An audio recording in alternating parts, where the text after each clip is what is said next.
Hello, everybody. Welcome to Drunk with Questions, the talk show where ordinary people talk about extraordinary topics.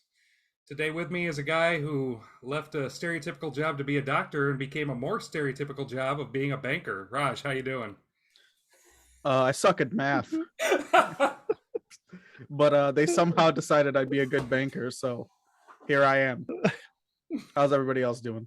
Oh man, that's never We're gonna get good. old. Me just burning you every day. I'm letting it fuel me. One of these days, I'm gonna just come back so hard. Maybe every 10th episode, I'll let you do the intro and you can Ooh, burn me. ooh, yeah. Ooh. At that point, it's just what is a roast session? Yeah. Yeah. So today, fun episode, right? Conspiracy theories, kind of a build off of our second episode, secret societies. Um, Although we're not necessarily talking about societies in this particular podcast, we'll be talking. Linked to them. Yeah, it could be linked to them, but really it could be anything. Um, Pretty loose format. I don't have any particular agenda for this one. Most of our talk shows aren't agendized, anyways. So Good word. yeah, thank you. I'm just going to kind of open the floor. I think one of my favorite ones would be the 23andMe conspiracy. So, do any of you guys know about that one? That I've they're not like heard of that. storing up all of our No. DNA. Does it have to do with like gay frogs? It doesn't. No, Alex Jones. Oh, I shouldn't have said that. No, but Oh, God. Immediately shut down. yeah, he's gonna come after us now. But no, so He's got his own troubles right now. The 23andMe conspiracy is that what they're doing is when you send in your genetic material to be analyzed by that company who is owned by Google, right? That they're actually storing your DNA in cryo freezers, and their ultimate goal or hope is that your DNA is that in the future we'll be able to clone organs, right? Maybe not whole people, but like organs and stuff. The caveat is when they are able to clone organs, they're going to need DNA that's less damaged because we'll all be in like our 50s or 60s. They'll need less damaged DNA, so younger DNA. So they'll resell you your young DNA that you sent into 23andMe for an exorbitant amount of money. Who has seen the movie The Island? Oh, that shit was crazy. That's almost exactly like it. Where it is. So the movie The Island is that Ewan McGregor, Scarlett Johansson, blockbuster where all the famous people want to live forever, so they insure themselves with clones. We lost somebody, but it's okay. We'll keep going. Sorry to our viewers, a man down. Yeah, so they insure themselves, and what they don't know is the company that's insuring them and like providing the service has full like living clones of them, because that was the only way to sustain the clone's body for being able to harvest for whenever they needed. So but the clones were kind of kept in this strange world where they thought they were the last living survivors, and if they get called to the island on this lottery, they get to go live in paradise. But really that was just them getting pulled for harvest for whatever organ their actual person needed. But the people who all got these insurance policies had no clue, and it was all about the clones getting out and trying to make themselves known, because they were becoming sentient in their own right, as well as having parts of memories from the other part of themselves. There's a book that I read when I remember when I was a kid called The House of the Scorpion. And it's very similar to that. It's basically about, you follow the story of a kid who's growing up, and he's really close to this character named Don. He's like a big mobster, and you just think it's a feel-good book. Everything's going okay, and then all of a sudden it gets thrown on you that he is actually a clone of the Don, and that he has been producing clones of himself so that way he can live longer by getting transplants from his clones. Jesus. So yeah, there's this is definitely a crazy topic. And with 23andMe, and I know with all of these like companies where you send your DNA to them and they tell you where you're from and what your makeup is, which I mean, I've got some very big doubts on the accuracy of what they're doing, but they do have something called genetic genealogy that they do with police departments, where if they have genetic material, say from a cold case 70 years ago, they'll run it with some of these guys, these genetic genealogists. I don't know, how sound the science is with this. It's basically just matching chromosomes and making sure that a certain number of DNA profiles match within the sample size and what they have on file. So I mean, they're able to find all this stuff. Now my question has always been like, are they allowed to do this because the DNA was not sent to them under the pretext that it was going to be used for this purpose, right? So if your DNA, you sending your DNA in to this company to find out where your ancestors came from, led to them then using it to give information to law enforcement that then caught your uncle for something he did, 50 years ago, are you going to be okay with that? Well, that goes back to like the South Park episode about Apple's terms of service. Who Oh, fucking reads yeah. those? So it's like if they slid something in their terms of services, Well, Now, so would we ever know unless somebody sat down and read through it? well, so as somebody that's actually done a DNA test, mine was through ancestry.com. Mhm. When you get a test and you submit your saliva sample for a DNA, they actually do have you consent to certain things. I don't know if that is a part of it. I can't remember. He doesn't know what he consented See? to. Do you consent to your organs being harvested? But No, think I just got to know yeah. where I came from, dog. I don't care. Whatever the price. I think the legality just comes down to if you consented to it or not. Yeah. I'm sure there's some kind of jargon in there somewhere, but when I was watching the crime show recently and they said that, I just felt like there's got to be some ethical implications here. And if they're already doing that, I'm sure it's not too far for them to just have a sample of yours put away. I mean, worst case scenario, Corps, they have all kinds of fucking samples of me everywhere. oh yeah, they sample his dick cheese if they have to. Ugh. God damn. Oh. No. They got a yes, lot- the collection of Fromunda cheese from all of our troops. They've got enough. Trust me, His- we were Oh. productive in that sense. They had extra budget and they had to use that money somewhere. Otherwise, they weren't going to get some next year. They've got all the DNA they need from half-eaten crayons. Saliva samples. What do you mean? Who leaves a half-eaten crayon laying around? Sometimes you get full. Was that on the crayon or the juice box? Samesies. Samesies.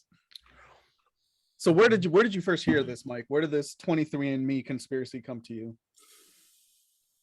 I think my fiance told me about it.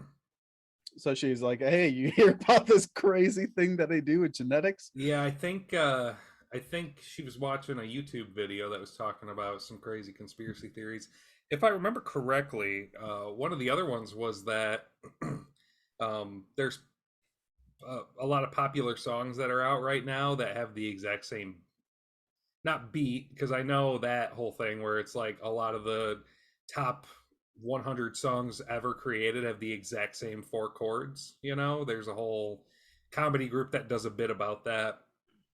But it's like Dance Monkey and like a song about a girl that broke up with her boyfriend. I don't remember. It was very popular.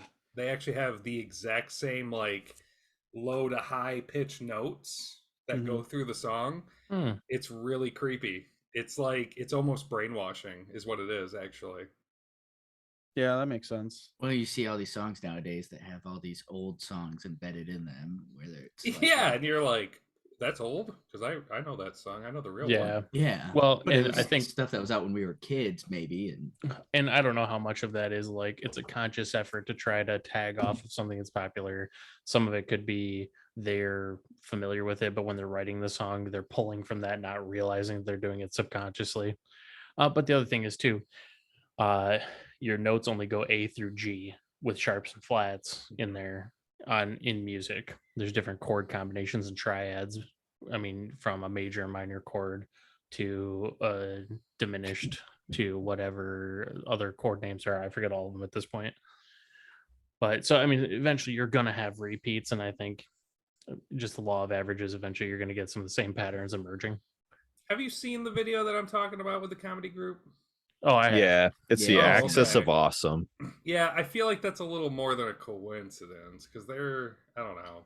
Well, I mean, it's it's probably very something that obvious. causes a maybe a psychological or physiological reaction with those Right, that people respond combination. to it. Yeah, Yeah. a majority Well, of people are responding to that. well, and so they take what's popular, and as long as they change enough about it, they're not going to get hit with like a copyright infringement or anything like that. So Right. part of it too is just, hey, this was super catchy. This is proven to be catchy. Let's just use it. And a lot of these major songs are all written by the same like 5 people that actually are the ones writing the songs. Yeah, I think a And lot of they people have different artists misunderstand singing that. them. Yeah, they don't think about like not all of the songs that an artist makes are theirs. They have writers that have worked with other artists, have worked with different people, and when they write a song, they might take a little bit of their song that they wrote from somebody else, but also these artists are taking inspiration from music that came before. So it's almost impossible in terms of human nature for them not to accidentally, like I'm hoping unknowingly take a piece and add it to their song. It could be anything.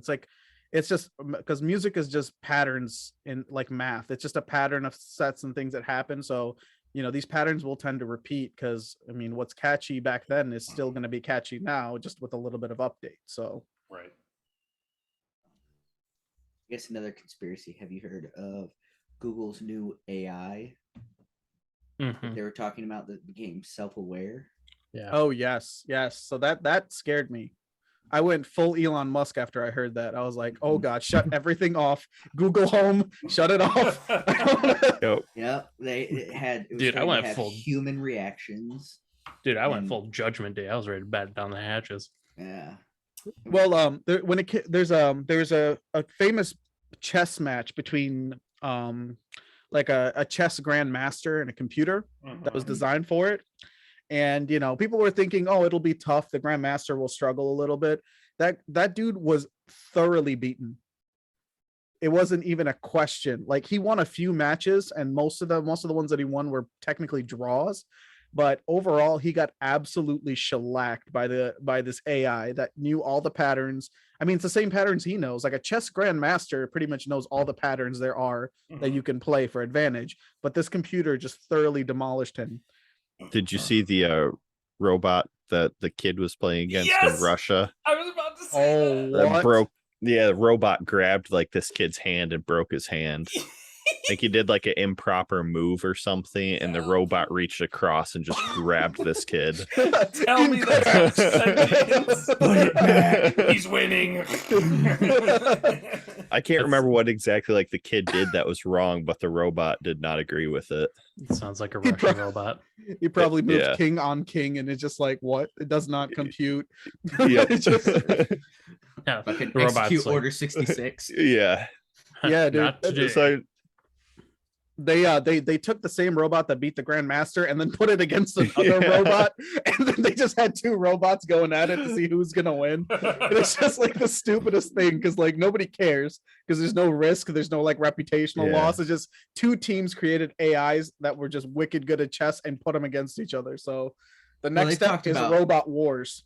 Well, yeah, they've talked about like they're afraid to put two AIs like in the same thought model together. Well, they'll feed off Because- each other. It's a feedback yeah. loop. Or like they had one apparently at one time that had, I don't know, this is just sort of heard, where they developed their own language and started talking to each other, where the people that were watching the test couldn't understand what they were talking about. Yes, there was I forget. That was like a couple years ago where the AI was basically they knew enough to know that it was some form of communication, but they couldn't tell who or what it was communicating to. So it was basically like trying to figure out language for itself, which is insane. Like I'm not like on the crazy train that AI is created and then it takes over the world, because ultimately AI is created by humans. And if humans have faults, AIs are going to inherently also have faults. And it's just going to be the same thing. But Yeah. like they can't exist without us. They can't exist without the power grid working because we keep the power grid working. So I don't think we're ever going to be subjugated, but it is scary to think that they have we've already subjugated. It's scary to think that they're getting to the point. Like, I mean, not even robots. Did you guys hear that apes have now entered the Stone Age? Yep. They have hear now, that. yeah. So it's a thing now where apes have been documented as using tools on a regular I have heard of basis. that. I've not Yeah. heard it on the regular. Yeah. So it's like it's something where they're now noticing that apes are becoming more aware of using tools. The next step is going to be them using fire to cook, and then eventually they're going to replace us. Conspiracy. It's gonna be like a Planet of the Apes thing. Probably, dude. One thing I Probably. can say is that we're fucking great at violence as human beings. Oh yeah. And if they're like our close cousins, then they're going to be exceptional. And they're stronger. Yeah. Oh my god, a male chimpanzee will just rip you to pieces. That's one Nothing. thing. Like the scariest thing, the one thing I'll never get close to is like, especially like an orangutan. Those things fucking freak me the fuck out. Those are like the Or, gentle ones, dude. But I've watched a video where a woman was walking by and she like tried to feed this orangutan, and it reached out and grabbed a hold of her and would not let go and started trying to drag her into the woods. Yeah. Yeah. And it was like at the point of almost like pulling her arm out of her socket. I feel like I'd also not want to come up against a silverback gorilla. Fuck no. Well, obviously, unless I was riding a Gorilla. grizzly bear. Yeah. I gotta know Oh if you- god, Ooh, no. Did you hear that there's a new combination of bear? It's a grizzly and polar bear mix. Grizzly that's and been- polar bears are now Yeah. mating together. It's a grizzly polar? Dear God. A blizzy. A blizzy. It sounds like a I new think that's my vape flavor. Yeah. A I was blizzy. gonna say blizzy. this is either true or he just got us good. No, Yeah, no, they're actually starting to commingle and because they've been pushed so far Procreate. south. Mm-hmm. It'll make They're a bear that'll be procreating. able to last. Well, so the problem is that brown bears are usually gentle and defensive, not very predatory towards humans, whereas polar bears are extremely predatory. Yeah. Well, they are opportunity, like they can't afford to not take a meal, right? Because they Mhm. live in a kind of environment where they have to eat every chance they get. So if they come across you, they're not going to take a chance to see what you are. They're just going to maul you and try to eat you. And that's just basically what it's going to be. Have I I- told all of you the grizzly bear story about what a hunter who shot a grizzly bear with a bow and what happened? No. No. So, grizzly bears are like, It's a pizzly. yeah. Let's just call it a very scary bear. yeah. I hate everything about this. So, BS bear. grizzly bears are actually really smart, and a guy shot one with a bow, and he was with a tracker, and or a guide, and the guide was like, "Hey, it was a really good shot, but we still gotta wait." And he's like, "All right." So they waited for like 3 hours, and they were tracking this bear, following the blood trail. That I bear, do remember you telling me about that. that bear, they followed the blood trail. It ended up looping back around, and they found that bear in dead in a crouched position, watching the first blood trail that it had left, waiting for someone to track it so it could attack them. Oh my That's God. frightening. Yeah. See, hunting predators is a different deal because you're not dealing with something that's defenseless. You're dealing with something that from the day it was born, it is hunted and killed to survive. Yep. And My- you are out there with your boots and your your survival equipment. You just a baby waddling around in the wild with just one weapon to protect yourself. My coworker just got a bear tag this Oh. year, and he says he wants to take it with a bow. It's a black bear, so black bear is considerably smaller. Yeah. Not as Not as aggressive. yeah, not as on the surface dangerous, but I don't know how much I would still want to Have be you that seen close to a bear. Have you seen the video of the bear? I think it was a brown bear that was climbing a tree. Mhm. It literally it goes from on the ground running, hits the tree, and is up like 3 stories in a matter of seconds. Yep. So if you're in a blind or you're up there on a tree stand, he's gonna get to you before you even have a chance to get your second shot off. That is so frightening. You can't hide in the trees. it'll You're catch stuck you. in a But tree, Yeah. too, at the Stuck. same time, I've seen hunters who are out trying to deer hunt, and they've got black bears climbing up into the blind with them, Yep. and they're just like, "Oh, hey, what are you doing?" Yeah, black bears don't really do anything to humans. It's a No, They don't they're really pretty care. limited. They're more nuisance creatures than anything. yeah. No, they're fine. So lots changing, dude. We have a lot of stuff happening. We're building AIs now that will think independently. We have new species forming out of desperation. We've got our cousin monkeys turning into warrior people. Well, we're doing a lot of encroaching into other people's territories. It seems Yeah. like, and then they're pushing back. So even if it's in the digital verse or Dude, here. there's a showdown going on in the Everglades now with crocodiles and snakes going at it. It's like one of those like sci-fi horror movies, if you remember those Yeah, old cheesy Killer ones. Croc versus fucking Super Anaconda. Anaconda. Superconda, yeah. That's what's happening. It's a full-on heavyweight death match going on in the South, and unfortunately the Crocs are losing. So now imagine a crocodile snake hybrid that forms. So- Nope. Fucking some weird Titanoboa with fucking Scales Jaws. and Yeah, jaws, a snake with a gator head. Raj, I'm gonna need you to stop speaking things into existence. yeah. Raj Is making that his something own from your conspiracy culture or theory. something? Yeah. Oh, did I tell you about the gator snake? Yeah. Forget Next, the gray frogs. we're gonna come back to our kids and they're like, I really don't like the Cobra chickens. Oh my god! Have you guys ever seen the show Avatar: The Last Airbender? Mhm. Oh yeah. Yeah, they If always you have these haven't mixed here, you animals. should not Yeah, be definitely the you should person. watch Avatar: The Last Yeah. Airbender. Yes, all of our Tim? listeners out there, that is a 10 I out of 10. think I have must seen watch. it. It is So a they just must-watch. have these weird Tim's the hybrid weird Yeah. animals. closet boy. Yeah, what is it? A I'm sorry, I'm bear? not a weeb. Platypus bear. Yeah, Yeah, that's platypus bear. American anime. First off, second off, I will definitely catch you fapping to Katara when you start watching it after this. don't act like I won't. They did say they're coming out with a movie now. Yeah, with their young 3 movie adults, series, and it'll yep, be and- okay because she won't be 13. Oh Wait, god! hold on. They're coming out with a movie series on top of the live action Netflix. Yes, Correct. So the writers of the show have of the original show broke away from the Netflix one Correct. and have now gone back and agreed to make a movie deal with I don't remember who. Oh. Yep, He's they're not gonna be, they're M. gonna Night. be young adults. Yeah, Yeah, pretty so good. they're Hopefully it's not Shyamalan. no. Originally, so no, it's an animated. It's um. animated. So it was originally supposed to be like a Kyoshi, whatever the fucking girl is from the second movie, and Zuko. But now they've changed the Kyoshi movie first to being in the young adult Avatar. Hell yeah, dude! It's gonna be awesome. The I'm actors look actually pretty good, excited though. for that.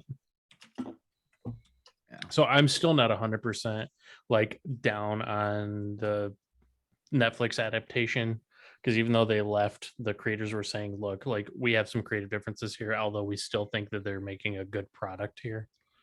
So Yeah. let's put it this way. It's gotta be better than The Last Airbender. It has. Has Another to be. sad part is that M. Night Shyamalan was born literally like a town away from where my grandfather was born. Yeah, I was gonna say, Really? that's- Yeah, he's an embarrassment to Oh, my country. Jesus. I was going to say he Oh. has a couple of great things. I was gonna say, what's that town known for? Making crappy movies. Jesus Oh. Christ. We don't do movies. He should have stuck to being a fisherman in that town. Oh my god! God damn. I think he has some okay movies. Like Yeah, The there's- Yeah, he's Village. got some, but like when he flops so hard it's embarrassing. Yeah, but it's because he's exerting his artistic creativity. Like, Have you're you gonna seen have his to- It's his own brand. Like, he have can't you seen fucking- his house tour? No. His No. house tour is just like a horror collection.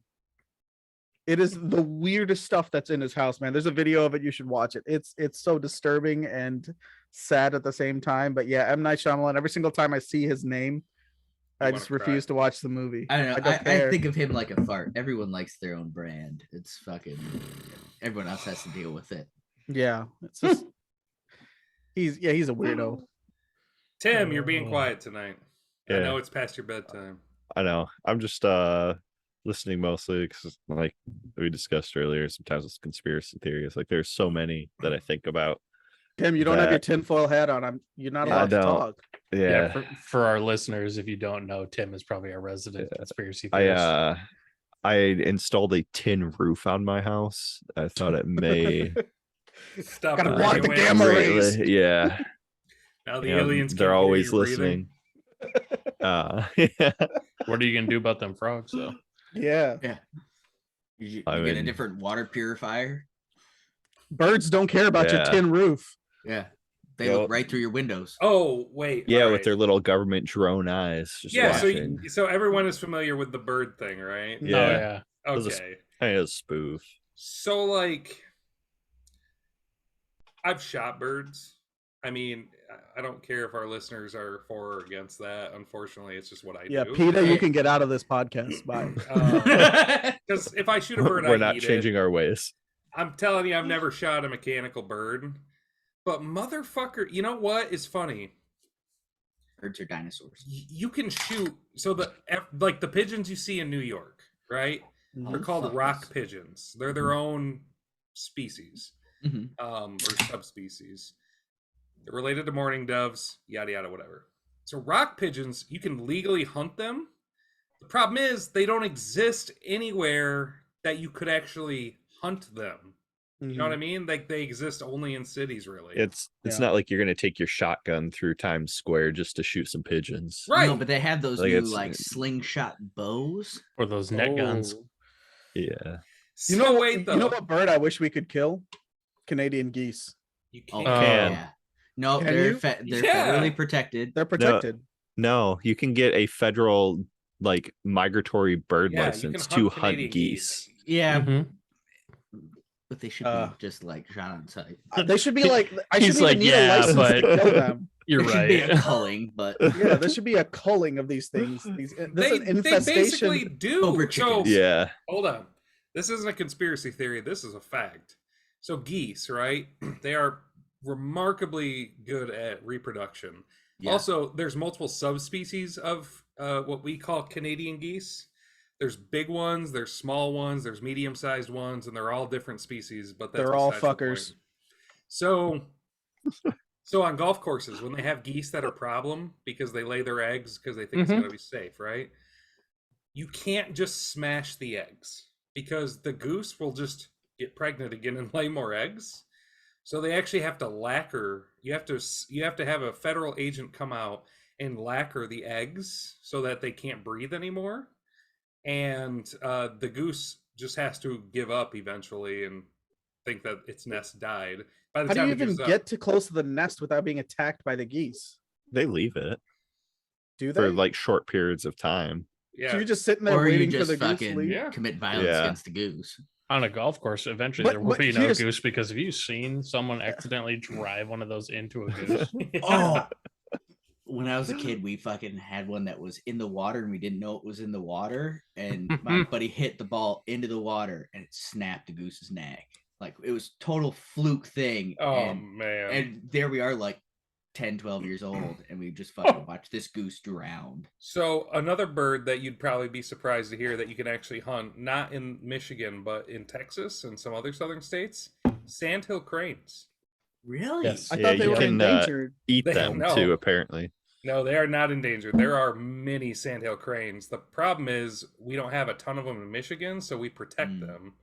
So you hear all Oh, like the out there, like every middle of the night bullshit. yeah. Yeah, I thought so those you were can't- coyotes. Well, I mean, California classified bees as fish. Yep. That they Wait, did. what? Yeah. Bees are now classified as fish because they are invertebrates. And in And- order to help protect them, because they had laws to protect fish, but they did not have laws to protect insects. Maybe So they just classified create them a as law to fish. protect an insect instead of destroying science. It was too No, hard. It was that- too hard to come up with a new law. that doesn't So work. they just used the current law to protect them. All right, Yeah, but- so this is where my college education is actually going to come out and be handy. Okay. For There's- those who don't know, Mike has a degree in Fisheries and forest wildlife. fisheries and wildlife. Yes. So there's two classifications of fish, right? Genuses. There's Actinopterygii and Sarcopterygii. Actinopterygii are the ray-finned fish. Sarcopterygii are the lobe-finned fish. Lobe-finned fish are the next step to amphibians and stuff like that. Those are going to be your coelacanths, your mud skippers, anything that has some sort of a bone that is connected to its frontal fins, right? Actinopterygii are ray-finned fish. and those are your normal fish, bass, pike, whatever, right? They just have little flippy flappies there that are controlled. And then you have chondrichthyes, and those are your cartilaginous fish, sharks, rays, yada yada. Those are your only 3 types of fish.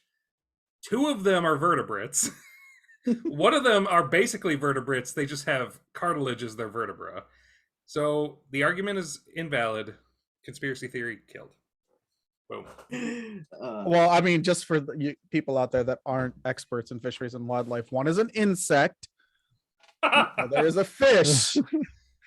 They do not go together. You cannot put a bee in the water and expect it to live. I understand why they did it from like a conservation aspect, but they would have been just better off protecting Creating a new law. Yeah, creating a new law protecting insects, and then they could just add future insects into that law.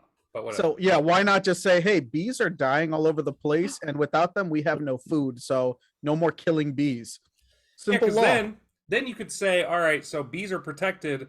Now, in order to protect them, we need to make laws to kill insects that kill other insects that are protected, such as the invasive Japanese wasp, right? Mm-hmm. Boom. Now you just add a little freaking snippet to that law and you say, hey, all Japanese wasps. Dude, literally, in Australia, there's people that make a living killing feral cats. Oh, yeah. Mm-hmm. They get 25. So, well, that's people down south make a living killing the snakes or capturing. Yeah. Yeah, they kill them and they pay them by the foot for the snake. So the more the bigger the snakes.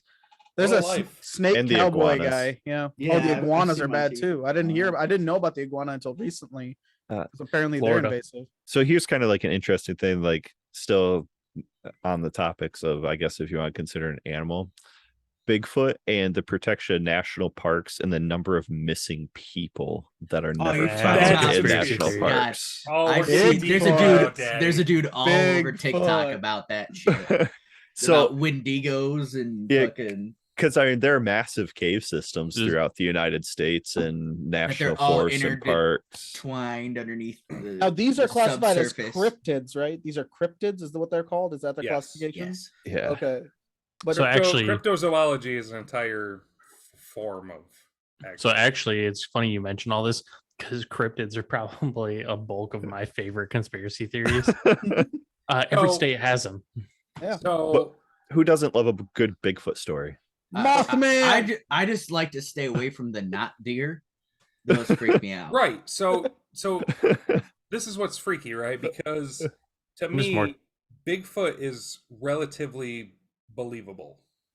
You know, although he is large and there's a lot of people that go hunting and stuff like that, and it is kind of weird that all these hunters don't just see him or whatever. It's not unbelievable to believe that something that large could exist in some of the more remote areas of the US and Canada. But do you believe it to be something separate from the genus of an ape or a human? No, it would be yes, an ape. I do, because here's the thing. One of the most compelling arguments for Bigfoot that I've heard is the existence of the Megalonyx, which is the giant sloth that used to exist in South America. Yep. Yeah, North America. Yep. So they know that it existed in this area. So if we're talking about things that have existed that could possibly be hiding in those systems, it's more likely it's going to be that than it is going to be an ape, because there's no history of giant apes or any ape-like creatures being on this continent. Now, so you say that. So do you believe that Megalodon is still underneath the ocean? No. No, it's impossible for it to survive under the ocean. With all the giant squid we found of late when we've been deep sea exploring with massive bite marks in them and things like that. Yeah, sperm whales hunt them.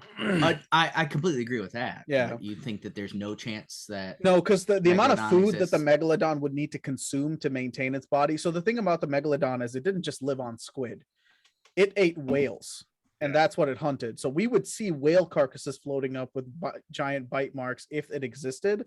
And the whole theory that it's existing so far under the water that it's hiding from us is impossible. Also, because an animal that size, even being able to go as deep as a whale, would not survive that deep. And the pressure alone would implode the animal. Yeah.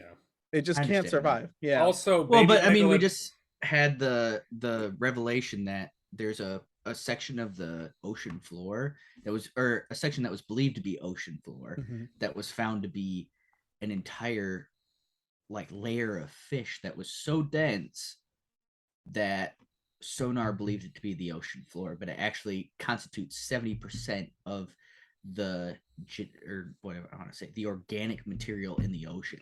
Well, Didn't most know of the that. stuff that survives down there is generally either some kind of mollusk based, like a tube, one of those tube mollusks, or it's Yeah. like Right. sulfur based compounds. Like a lot of the stuff down there feeds on sulfur and methane as it's released from the vents down there, but they don't have the ability to get big enough to be food for some of these creatures that they think are gigantic sharks, because they're just, no matter how big the ocean is, a shark that is 40 feet long that is hunting down there would leave some type of proof.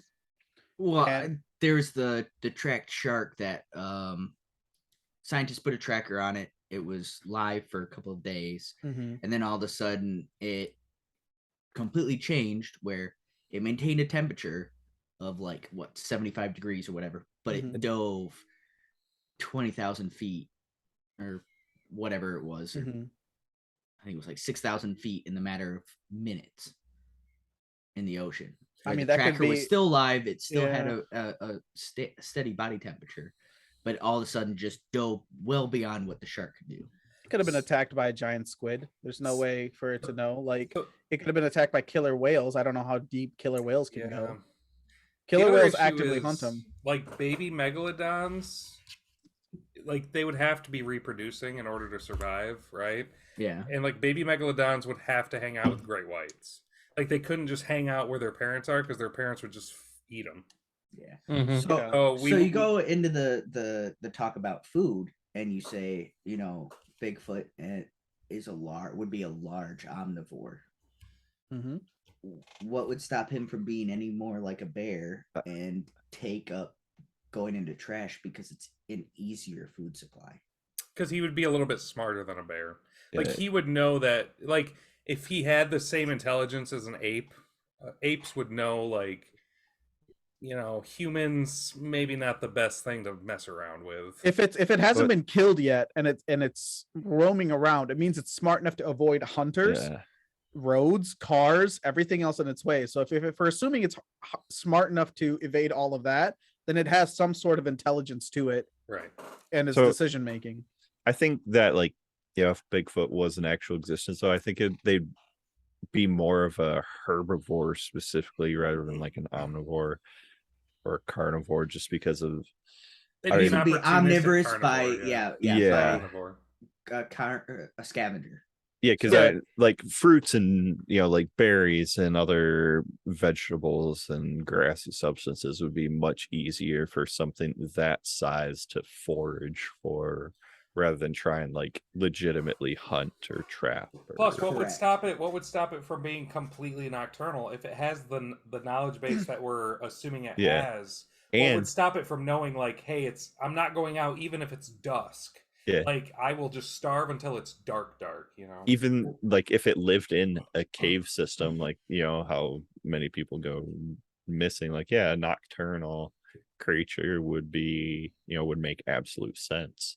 Well, I mean, I guess you'd have to look at if the giant sloth head to eye ratio, things like that could support a evolutionary transition to Yeah. being nocturnal, with most likely needing larger eyes, a big enough skull to support a brain that can Hold your occipital Yeah. lobes that yeah. So large. the thing about the sloth is it could be bipedal only in like it's almost like how you have where the animals use the tail to hold themselves Balance, up yeah. and balance. That's basically what it did. It could stand up, like shimmy around and reach up to grab stuff, but it's not a bipedal walking animal. So I mean, like people say that they see Bigfoot that's walking around. I don't know. Like it's so hard to say which one is telling the truth and which one isn't, because there's too many people that are out there that are just making it up and then it comes out Yeah. later. Like the Bigfoot Yeah. one that the guys filmed, the OG. Bigfoot walking. They came around and said, yeah, their dad was just playing a prank on people. And that's just even the Bigfoot footprints that they said they found were all told to be just basically just plaster molds that they casted. just to mess with people. But like if we're gonna make an assumption on what he is, it has to be based on what we know was already here and could have possibly survived. But the issue with an animal this large is that it makes a lot of noise. It moves around. It's got to eat, and there's the amount of food that it would consume. You think that this thing wouldn't go into the farms and That's start what I'm eating saying from the is- farms? Like there's yeah, no one. start getting the most easy, readily available food source, whether it be trash, agriculture. So on that, like as far as like farming, what about the chupacabra? Oh yeah, I they believe in actually. that. So which rendition are you referring to? Because Like- there's stuff where it's been just a Weasley dog, or there's stuff where it's a fucking werewolf style like, kind of thing. As I mean, almost that's its own not a popular independent. interpretation. Well, for the most depictions of it is like a wolf-like creature, with like rat-like skin. Yeah. But what they think is it's actually just coyotes with mange. Yeah. Yeah, That's the most which makes sense. You see in the middle of the night, you see a coyote with mange with Yeah. patches of fur and just like scabs all over its body. You're gonna freak out. Like if you ever see an ape, a hairless ape, Yeah. like you look at it and you don't know Yeah. at first what it is until you like, oh, put fur on it. Like even a bear, you take a bear and take its fur off, it just looks like a monster. Like But what about like all the cows that have had their blood just completely drained? Oh, those are aliens. yeah. Oh, for sure. I think aliens would be like an entirely another topic too. Yeah. You know, because like I feel like when people are like, "Oh, I saw aliens," most of like, "All right, can you describe them?" It Yeah. comes from more of like a social or like a current present day of like, "Oh yeah, I saw this alien in a movie," and that's kind of like in your subconscious. So when you think about like, "Oh, I saw an alien, this is what it looked like." You know, they're always like kind of skinny, like gray or green. They have big head, big eyes, you know, Mhm. kind of long fingers, whatever it is. Well, Um, yeah, because it just depends on the interpretation. I feel like the idea of what an alien looked like has been cemented since like the 70s during the Roswell time when it was yeah, just the gray Even, like, cone-headed ones with big yeah, eyes. That's 50s and basically- 60s. Yeah, Oh, yeah, going man, back yeah. like even earlier. Yeah, even earlier, I guess. Because I mean, they existed. I feel like it didn't get popular until the 70s. Yeah. Yeah, like when like things really started kicking off was the 70s. Because I mean, there's stuff about that I can't explain. Like the Arizona lights. Do you remember that one? Yep. The ones that the ones that man. appeared. I can't explain it. I've got no Yeah. scientific way to explain why there would be this many lights going this way. Or the ones over Jerusalem that happened just a few years Yeah. ago. Yeah. Holy shit. Yeah. So I have no idea. here's an interesting concept, I guess, like conspiracy theories, right? So we're still contemplating how the pyramids were built, right? And then essentially, as you go across the world, you know, the Mayans had pyramids, the Egyptians had pyramids. These were all built around like similar timelines with very intricate methods of construction, and then even like more advanced. So, like, even our space program, right? 1903, the Wright brothers flew the Kitty Hawk for the first time for a kind of a short duration of gliding, more so than a legitimate flight.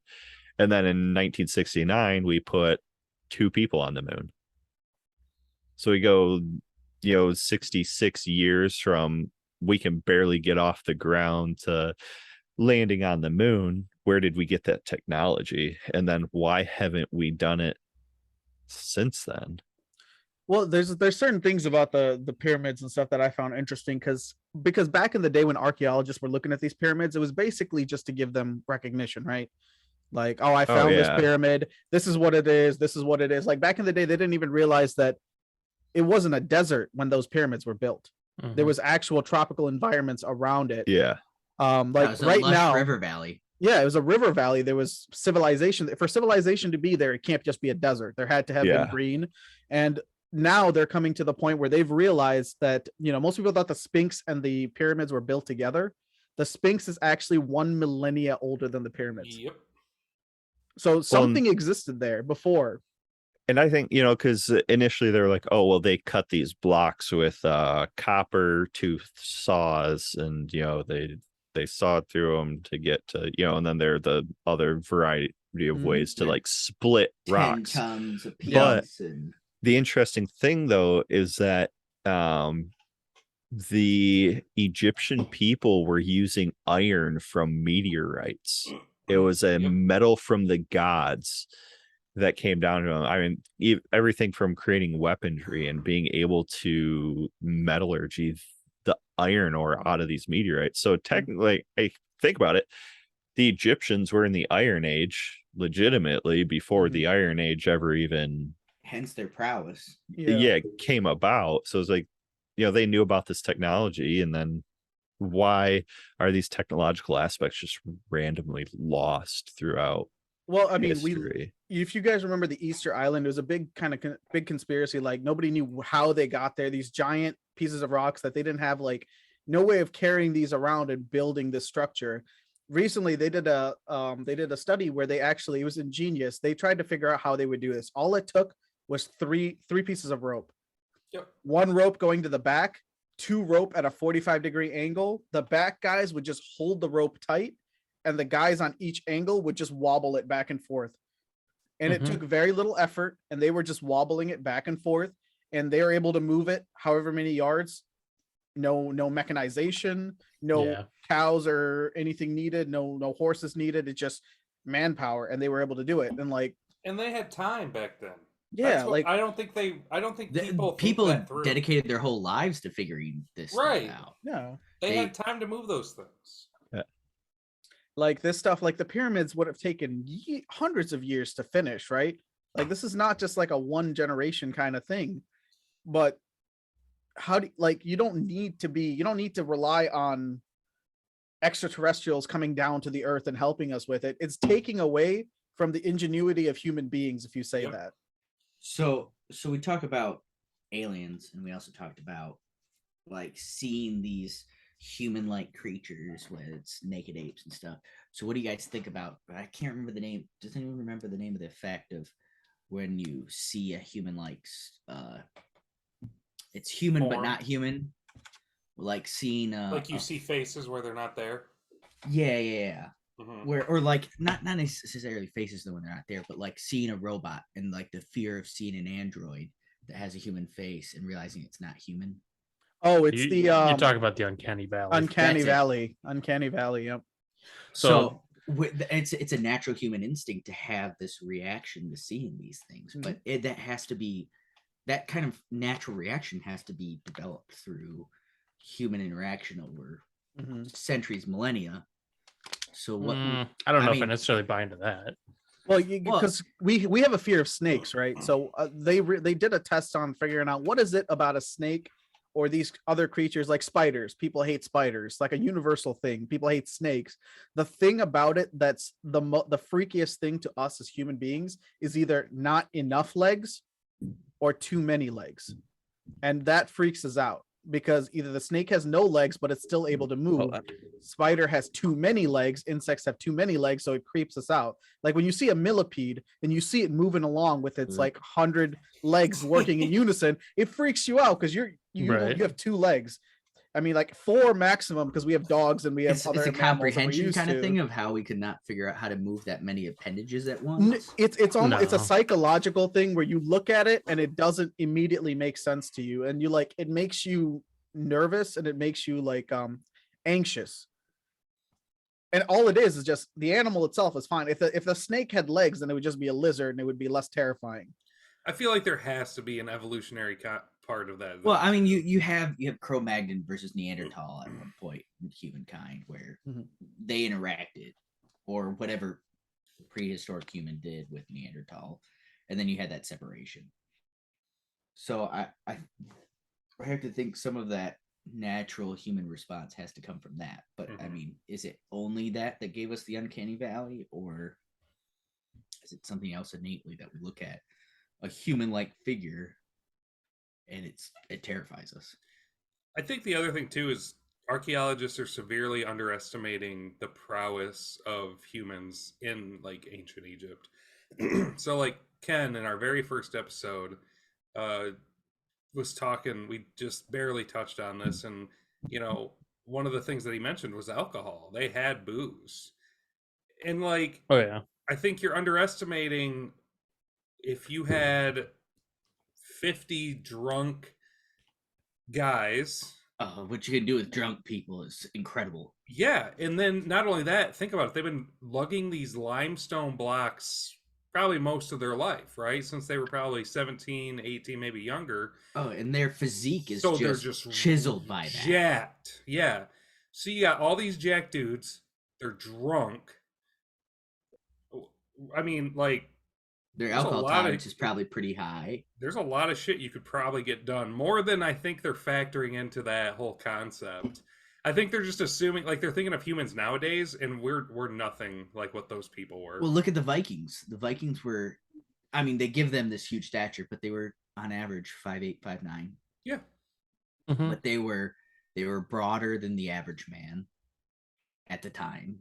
I mean, when you had people that were monks and things like that, and their life consisted of purely rowing a boat, which takes extraordinary physical condition. And you got to think of the ocean in untamed times without all the assistances we have, and fucking fighting and drinking. Like that was like the three fucking things they did. And then when they weren't doing that, they were maybe tending a field or just regular routine murder. Yeah, I think that And- when you're dealing with people that have done the same job over and over again and they're experts at what they do, they'll find ways to make things easier. Well, that, and you know the old saying of give a lazy man the job, he'll find the easiest way to get it done. Mhm. You give somebody the job, and that's what they need to get done so that they can be done for the day. They'll figure it out. I honestly believe that the sacking and burning of the Library of Alexandria put the human species back a couple hundred years. The knowledge that was held in that area, so the scrolls and the everything that we have questions to right now Was would have been answered. Who was it that did that? I don't even remember. It was Or Alexander the Great. Yeah. He got pissed off at Cleopatra. Yep. Holy Yeah. shit. I mean, at least all of the, because Egyptology is one of those areas that we know very little about. Even people that study it as a profession today, there's just so much that's been lost to history that would have explained pretty much that entire time. Oh yeah, because I feel like that the Library of Alexandria didn't just hold Egyptian knowledge; it held world knowledge. It was like the center of knowledge in the world. Yep. So all the Sumerian texts that we might have had that we're running into now, how much of it was burned there? How much Well, of and I the mean- text from everywhere, like math, science, technology, everything was just burned? Yeah, because I mean, it definitely held other knowledge because I mean, you're talking about it during the Ptolemaic period in Egypt, which Ptolemy, the multiple Ptolemies, which were Greek rulers that took on the mantle of Pharaoh. Mhm. And Alexandria obviously had a lot of Greek influence in it.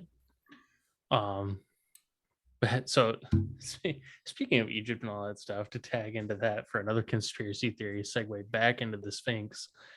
Have y'all ever heard the conspiracy theories about the chamber underneath the Sphinx?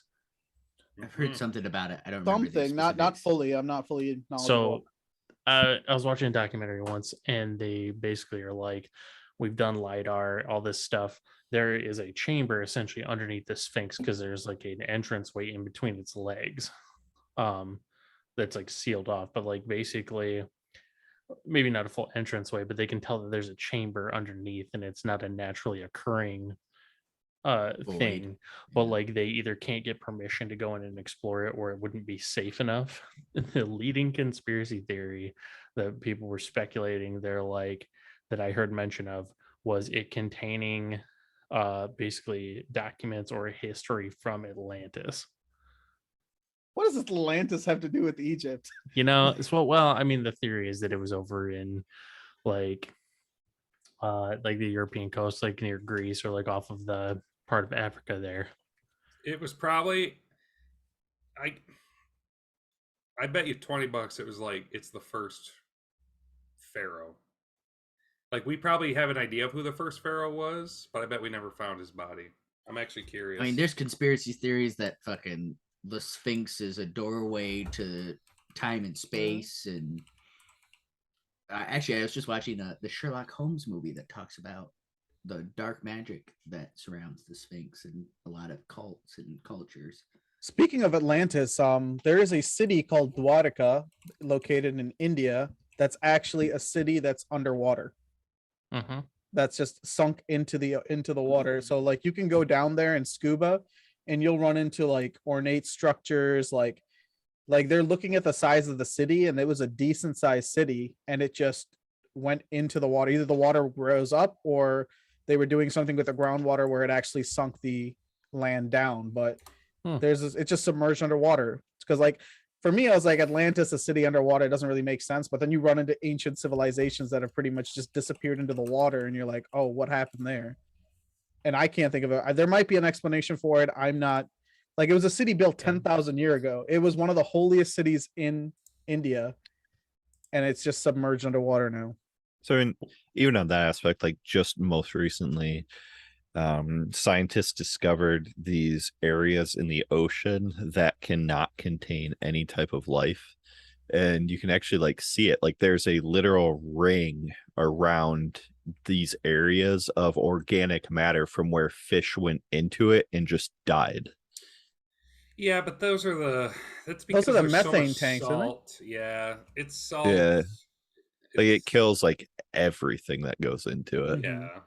Because fish don't really understand until it's too late.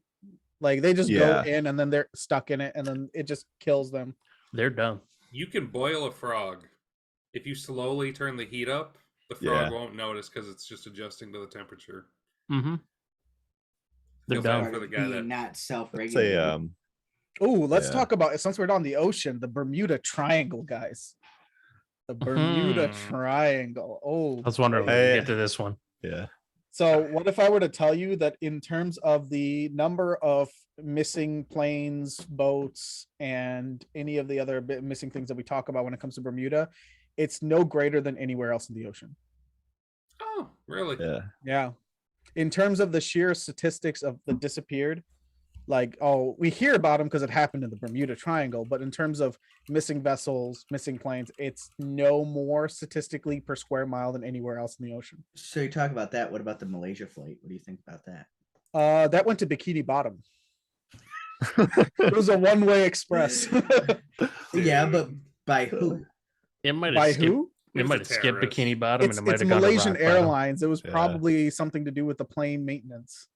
It was either a shitty terrorist or a pilot that wanted to commit suicide. I feel like we have a lot Yeah. of faith in like retrieving black boxes. Like it's literally just a Oh, box with a 100%, plane. If you can't find the plane, you're not finding the black box. So, and like once it's submerged under like a serious amount of water, good luck finding it. You're basically raking the Yeah. seafloor and hoping for it, you know. That's if you Like- could even reach it at that. Pretty spot. much. Like depending on where it went down, like it sucks for the family, and I'm not trying to be callous about it. So if any of you guys listening are from Malaysia, I'm sorry. It's just, you know, these things happen. They're gonna happen all over the world. It's not because of one special area in the Bermuda that, you know, they created a triangle is now a portal to hell or another dimension or something. It's just not the case. So the Bermuda Triangle was a bigger issue back in the day, and Yeah. nowadays it's not so much of an The issue. 90s. Yeah, and so I think Yeah. one of the biggest issues was that's a hot spot for the tropical storms to be spontaneously created, Mhm. right? And wasn't Things it like that. natural gas bubbles or something, or like some type of gaseous bubble would like erupt underneath the water, which would cause instrument issues on planes, so they'd think that they were higher than they actually Yeah, were. because a lot of the older instruments relied on magnets and magnetism to tell you where you're going. So a lot of people would end up just doing circles until their plane ran out of fuel and just ended up dumping into the water. So If do there you was think, something super messed up, we would still be having planes going missing Yeah. there. and like planes and oceans, so do you think Amelia Earhart could have survived? You know what? No. No, you know what happened to her? I've heard that story and I Yep. love it. Please tell I it. believe 1,000% I do this too. is what happened. She was running low on fuel. She ended up having to ditch. She got onto an island, right? Oh, is this the coconut crabs She thing? got ate by Yeah. coconut crabs. I believe that 1,000%. Because Dude. Mhm. there's also like that one photo out there of a indigenous tribe on one of the islands in the South Pacific area that has a white female that matches pretty close to like her physical description Mhm. within the image. She'd be 120. Yeah, it was an Well, this old was like, image. yeah, this is a real old image. This is probably like 20 years or so, or 10 to 20 years after Yeah, I hope she just should went into the water disappear. and drowned. Like, I can't imagine getting eaten by coconut crabs. Yeah. That would be terrible. Could you imagine trying to fend them off? You're Yeah, so and they're weak. getting too weak. Yeah, She God. probably just died of starvation and then the coconut crabs ate her. I don't think I it's would like say they so. ate her alive. Yeah. Yeah. So, like, and speaking of stuff on the water, have you guys put any thought into ghost ships? The ships Yeah. that That's sail real on. too. Yeah, it's a Should- real thing. yeah. They do exist, but like, I like the haven't- orang Madon, the I have one that had the never thought chemical about it. spill. Yeah. So the orang Madon is in 1947, 2 American ships like passed the Strait of Malacca and went on a rescue mission to get the orang Madon because they lost signal of it. And then like the last thing that they got from the orang Madon is a telegram that said "I die." Ooh, yikes! That's it. They found the ship unharmed with the entire crew, including a dog, dead with a frozen, terrified expression. Oh my. Just frozen in fear and just You dead. gave me goosebumps. So here's my Yeah. thing. I think there's 2 good reasons for a ghost ship, right? Hmm. Either A, the whole crew dies for some reason, so chemical leak, right? Mhm. Some freak Mhm. thing. Someone We goes off. talked about hallucinogenics being released from the ground from Salem. Yeah. Could be Yeah, we'll something get on from that, in hold the on. tanks that But- whatever they were carrying could have caused them to Right. hallucinate. Maybe like it's a murder suicide. He kills all the crew members, kills himself. Now it's a ghost ship, right? Yeah. The other thing would be for some reason you think the ship is going to go down and everyone bails, but Mhm. but it doesn't go down. Now you One of just the- have a fucking ship. hmm So for this ship in particular, one of the prevailing theories is apparently during World War II, the Japanese in Indonesia or one of the other South Pacific countries had a research lab where they were testing poison gases and nerve agents. And after they defeated the Japanese were ordered to turn those facilities over to the U.S.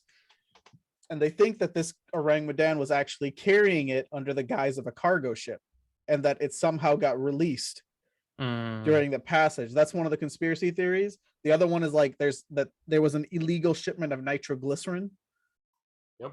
that and could be it. apparently once it turns into a gaseous form, it can cause similar symptoms, but Yeah. nothing's ever been proven. The guys got so scared, they just left it. They just went back to their ship and they said, fuck that. They didn't even scuttle it or anything. Like piece no. them out. It disappeared. And then like once they left to try to come back for it, it was gone. Because they went on a rescue mission to rescue people, but once they found out everyone's dead, then they have to go get the authorities, come back and do a different mission They didn't board altogether. the ship or anything. No, not that it says Tow it. It was a ghost ship for a while. Wow. There's a lot of them. There's a lot of them that literally will be sighted somewhere. They'll call it in. By the time people come out to see it, it's already gone, 'Cause and they then take somebody will too find long. it. Yeah. And it's just traveling. There's ships that have like traveled the entire world Yep. without I can beaching. believe that. I can believe that. They'll just like follow the current Yep. and then just go around the world like that. But think about the amount of ships that are going through the ocean. I And, like- think it would be more than 30. So 30 ships You mean daily? daily? No, 30 ships that are like Ghost just ships? drift. Oh yeah. Oh yeah. Here's- No. I'm talking about like in terms of seeing a ghost ship. If it's following the Current. currents, most time a lot of these ships also like to follow currents because it saves on gas and allows for faster travel. So why aren't they running into it more often? Go ahead, Tim.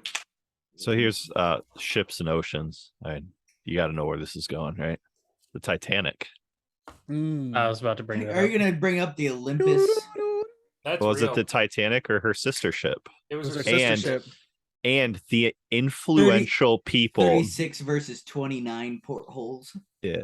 Who the was supposed to inf- be on that? but, Rockeford or Rockefeller? JP Morgan was supposed to be on there. My Milton great-grandmother. Hershey. Hershey Company was supposed to be on there. The guy who created the wireless telegraphy. So you think they just hired an iceberg hitman to go after this ship? So There- that is there actually were- one of the popular conspiracy theories is that Yeah. JP Morgan orchestrated the whole thing to kill his rivals. Because who was one of the wealthiest people in the world at that point? JP Morgan, who wanted the wealth? He did. In getting rid of what easier way to go to the top than getting rid of all of your competition? So think about this. But here's the thing: the Olympia was not seaworthy at that point, though. It was already damaged from like a month before. Dude, he gave them the money, bro. That's what I'm saying. So He not puts only are money they in gonna the ship reap and the getting it in benefits port. of the insurance claim, but they'll Mhm. also reap the benefits of the money that JP Morgan promised them. Plus he probably funded under the table to get the Olympia fixed So- in time. If you And- look, the rivets aren't the same, bro. And, The uh, windows Okay. aren't the same. Before we go any further, okay, for our listeners, Tim, please explain the story because I feel like we kind of got into the argument before explaining the story of what we're trying to argue about. So, All right, essentially everybody knows of the Titanic sinking, right? So Mhm. there's the argument that it might have been the Titanic sister ship that sunk instead because there are, some damages that have occurred. There's different number of portholes, different rivets, angle of smokestacks, position of flags, and then the influential people who just so happen to miss the ship going out due to, for example, just like Henry Frick. He was the Pittsburgh Steel Baron. He was a business associate of no other than JP Morgan. He had to cancel his trip because his wife only sprained her ankle while they were in Italy. Like, all right, your wife sprained your ankle, it's a sprain. So there's John R. Mott, founder of YMCA, of course, Hershey, So there's a lot of conspiracy over it, and where she was going. And then even some people even will go down like the religious aspect of it, because on christening the ship, they go, not even God can sink this ship. And then was it like 3 days into the voyage, the ship strikes an iceberg, splits in half, and sinks to the bottom of the ocean. So look at this screen share. You tell me that that's the same ship. Okay, yeah, but I gotta know what these images are from. Like they just put these images Yeah, together. this is a fucking snippet. It could It's a be one snippet. side versus the other. It could be another side. It's not the same side. It could be at a different angle. There's no way to tell that. How is that from a different angle? That's a direct, slightly to the I can left say- angle. Yes, I can see that, but I'm talking about when you go further down. The This is further you go down, This is the less Titanic. You can see my believable it mouse, becomes. right? I forgot. Yeah. Okay. This is the actual Titanic. This was the Titanic. But from the left well side, the before. right side, midship, backship. This is the Olympic, right? This is the sunk ship. So normal footage, enhanced. This is the black and white of what the Olympic should look like directly from the side. Those aren't even close to the same windows, bro. So these are sister ships. There was 3: the Olympic, the Titanic, and what was the third one? It was There the was a Santa third- Maria. Sure. The Nina, the Pinta, and the Santa I think it's like the Maria. Olympic, the Titanic, and the Put what it is in the your third bum while drinking ship? sangria. Whatever it is. These are 3 identical sister ships. Oh, They the were Brit- built identical. Yeah, the Britannia. Britannic, yeah, however Yeah. you say it.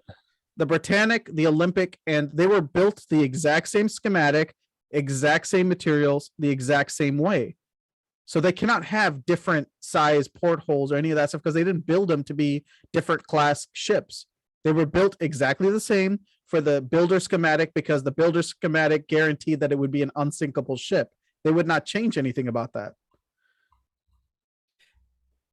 I do have to Dude, say, man, my they're very great different. great grandmother. So was supposed to be on that ship. one is of the lower part of the ship, the other one's part of the higher part of the ship. No, And look at these. Those are not the same parts of the ship, dude. No, but look at what they're saying. These are the same ships. First off, or they're the what they are claiming are the ships in their original form. So like right when they were launched, right? But look where at these big- midship versus the upper ship. They're You got that- different. Well, you got They're that swoop. different. Okay, but you look at that. You got a open air walkway. Look at that. Yeah, then all of a walkway. sudden turns into a closed walkway, whereas you have an entirely open walkway that then is a closed walkway. These are not sister ships. They are. They're just a little bit different. But They that's wouldn't why be. that's why when you look at this picture of the Titanic leaving for the day, Mm-hmm. it's a completely different fucking ship, bro. As It's hard to opposed- tell. It's So hard to tell That from says that the angle. RMS They Olympic could, that if they is had enough money, they renamed could change Titanic some of this. to sail to her doom. The actual Titanic. Because what is the benefit of this? They wanted the insurance money since they thought that the Olympic was already damaged. They just wanted to scuttle her, Yes. and they thought the best way to do that would be with the people inside, not accidentally. No. That was just an added bonus because J.P. Morgan probably offered them a shit ton of money. Do we have any bank? Why did the transactions? company go bankrupt after then? Bro, probably because J.P. Morgan put them bankrupt after someone was snooping around. Tinfoil hat. That was Here it the is. gay frogs again. God damn it! Here's the the frogs got tinfoil in. hat. So banking records back then could have been fraudulated so easily. It's not even Well, funny. We're I'm talking not about saying- 1912, right? They were handwritten. As soon as somebody sits there and says, "Hey man, these numbers aren't adding up. This is kind of funky. Where are you getting all this extra money?" Company that made Titanic Olympic, I don't remember what it's called. And then JP Morgan goes, "I ain't gonna get my balls busted for this." Night night, banking company. Here's I mean, all it would have shown if it showed paperwork is that he invested in that company. That's all it was. He didn't need to explain to anybody. Well, but I think this sells it's- it for me it's right personal here. versus I guess public. The Different company, windows. the company. Why would investing JP versus his Morgan, a personal banker investments. that is known to deal with other people's money, want another large cash cow to die? He didn't Somebody- want it to die, but when someone's snooping around and they're getting close, you got to cut the fucking umbilical cord at some Yeah. point. You're telling me back in the day when murder was so easy, it was easier for him to sink an entire ship full of people than actually find a way to murder this guy? Maybe he Oh, was an yeah. extremely prolific person. I don't know. so here's an, Prolific people got shot in the street, all no problem. It didn't need to be like All the this. way up until the fucking 80s. They were Maybe- shooting presidents, bro. What the- Maybe what do you maybe it think they was like care? maybe it was like a mob thing. Maybe it was like JFK he's got related shot to in my the street. daughter. You know? JFK got shot in the street. I mean, to be Oh, fair, are we that going was, down that? that was You a wanna go sniper down JFK that? down a got shot car. in the street. So to before we jump ship on that one, no pun intended. Damn it. But no, actually, where I tend to agree with Mike on this one, because I see where Raj is getting at with the sister ship concept, but sister ship to where they were unsinkable would only matter to the core structures of the ship. They could take creative differences with different sized portholes on the decks, the lettering being placed in a different area. So they're not structural things. Mhm. So that would But- have less bearing on it. But they saw the schematics. So the documentary I was watching, I think I talked to Mike about this before. I watched an entire documentary where they showed the schematics and the layout of each ship, Mhm. and it was basically just copy and paste. There was no change in the actual schematic layout, which would be the top half. Because I get what you're saying. You're talking about like the bottom half, which is the unsinkable part, would be the same for all the ships. Right. But the issue was the amount of money it would cost them to create changes from ship to ship would not make sense for a company that's just trying to provide high class with every single ship, right? If you just provide good quality with all your ships, why make them different? Right. You're not, but you're not building one to go to the south in the south of France versus one that's going up to the Arctic and then one's going to the Indian Ocean. They're all meant for transatlantic travel. right. So there's no reason to make them any different. The amenities were already top class. If you're Right. going to make them different, you're just doing it for complication purposes, not for actual amenities. Well, and when you've got companies and rich people building ships and stuff like that, and these things for the high society, I wouldn't put it past the high society types to be like, you know what, we need something a little bit more elegant, shall we say? I mean, I Could can be. see that. We say, But that would be just you like learn inside something the from the ship. Olympic, where you say, oh, you need more open air walk space. So then you see that picture where there's more of the top level is open air versus being cut in half. Been I easily can see they that could to a easily point, change but- that though. No, not the Oh. windows, but that's the selling point for me. The windows are completely different. But You're the talking whole about the portholes.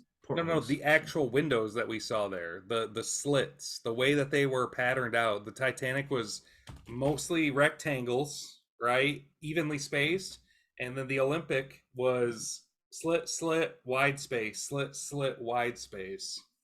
Not to mention, even if the schematics start the same and they build the ships to be on Sinkhole and as sister ships, doesn't mean that during the middle of the build process somebody can't be like, we're making some changes.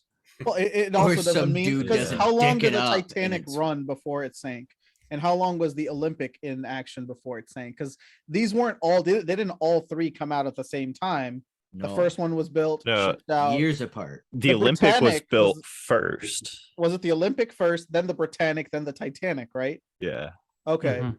And then the year after the Titanic sank, the Olympic was retrofit or was re-outfitted, I guess, with nearly Medical. twice the number of lifeboats. Yeah. Because that was a clear like Learning understatement point. of like, oh yeah, maybe we should have enough boats for everybody to get off. Yeah, because the I think it was the Britannic got sunk in like the First World War, I believe, or in one of the wars. Yeah, because the Britannic became a hospital ship. Hospital Yes, ship. Yeah. that's right. Yeah. And it got sunk during one of the other ones. And then it was the Olympic came out next, and then like And I'm- so if these if that's the case and they can change it from ship to ship, that doesn't mean that changes weren't made to the Titanic after certain pictures were taken, right? I think changing portholes and windows would be a drastic change. And it would have been hard because that was like her third voyage ever. Because all she had done was go from Britain to New York. York. I think there was another voyage before that from her whatever building place to Britain. Yeah, the berthing to and then they were coming back. the launch site. That's when they sank. Because they were coming from New York back to Britain. Yep. Yeah, so before it happened. It's just I No, don't it's understand the other way because because they stopped in Ireland. Did they? Whatever. Yes, because my great great grandmother was supposed to be on the Titanic when it sank. So if it's stopping in Ireland, So it goes from England to Ireland to New York. it was the IRA. God damn it! I knew It's it. a little early for that, there, bud. So, going I off- mean, yeah. Going off the Titanic, so I don't know if you all know, they're building a Titanic 2. Yeah, in Australia. It's going to Also- get sunk by global warming. Just a little bit of tidbit. No, it's Tim, because the ocean levels will rise and it'll be perfect. Oh, they're creating an arc. Okay, I It's got going to it. hit a landberg. Hey, there's already an arc in Missouri, so we're good on that. Yeah.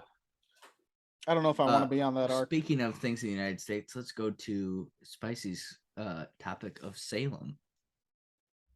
Well, no, I was gonna say to tagline on the Titanic thing. Finally, I don't know if y'all get the chance to look it up. Apparently, there was some knockoff animated movie back in the day called The Legend of the Titanic. Like it never happened.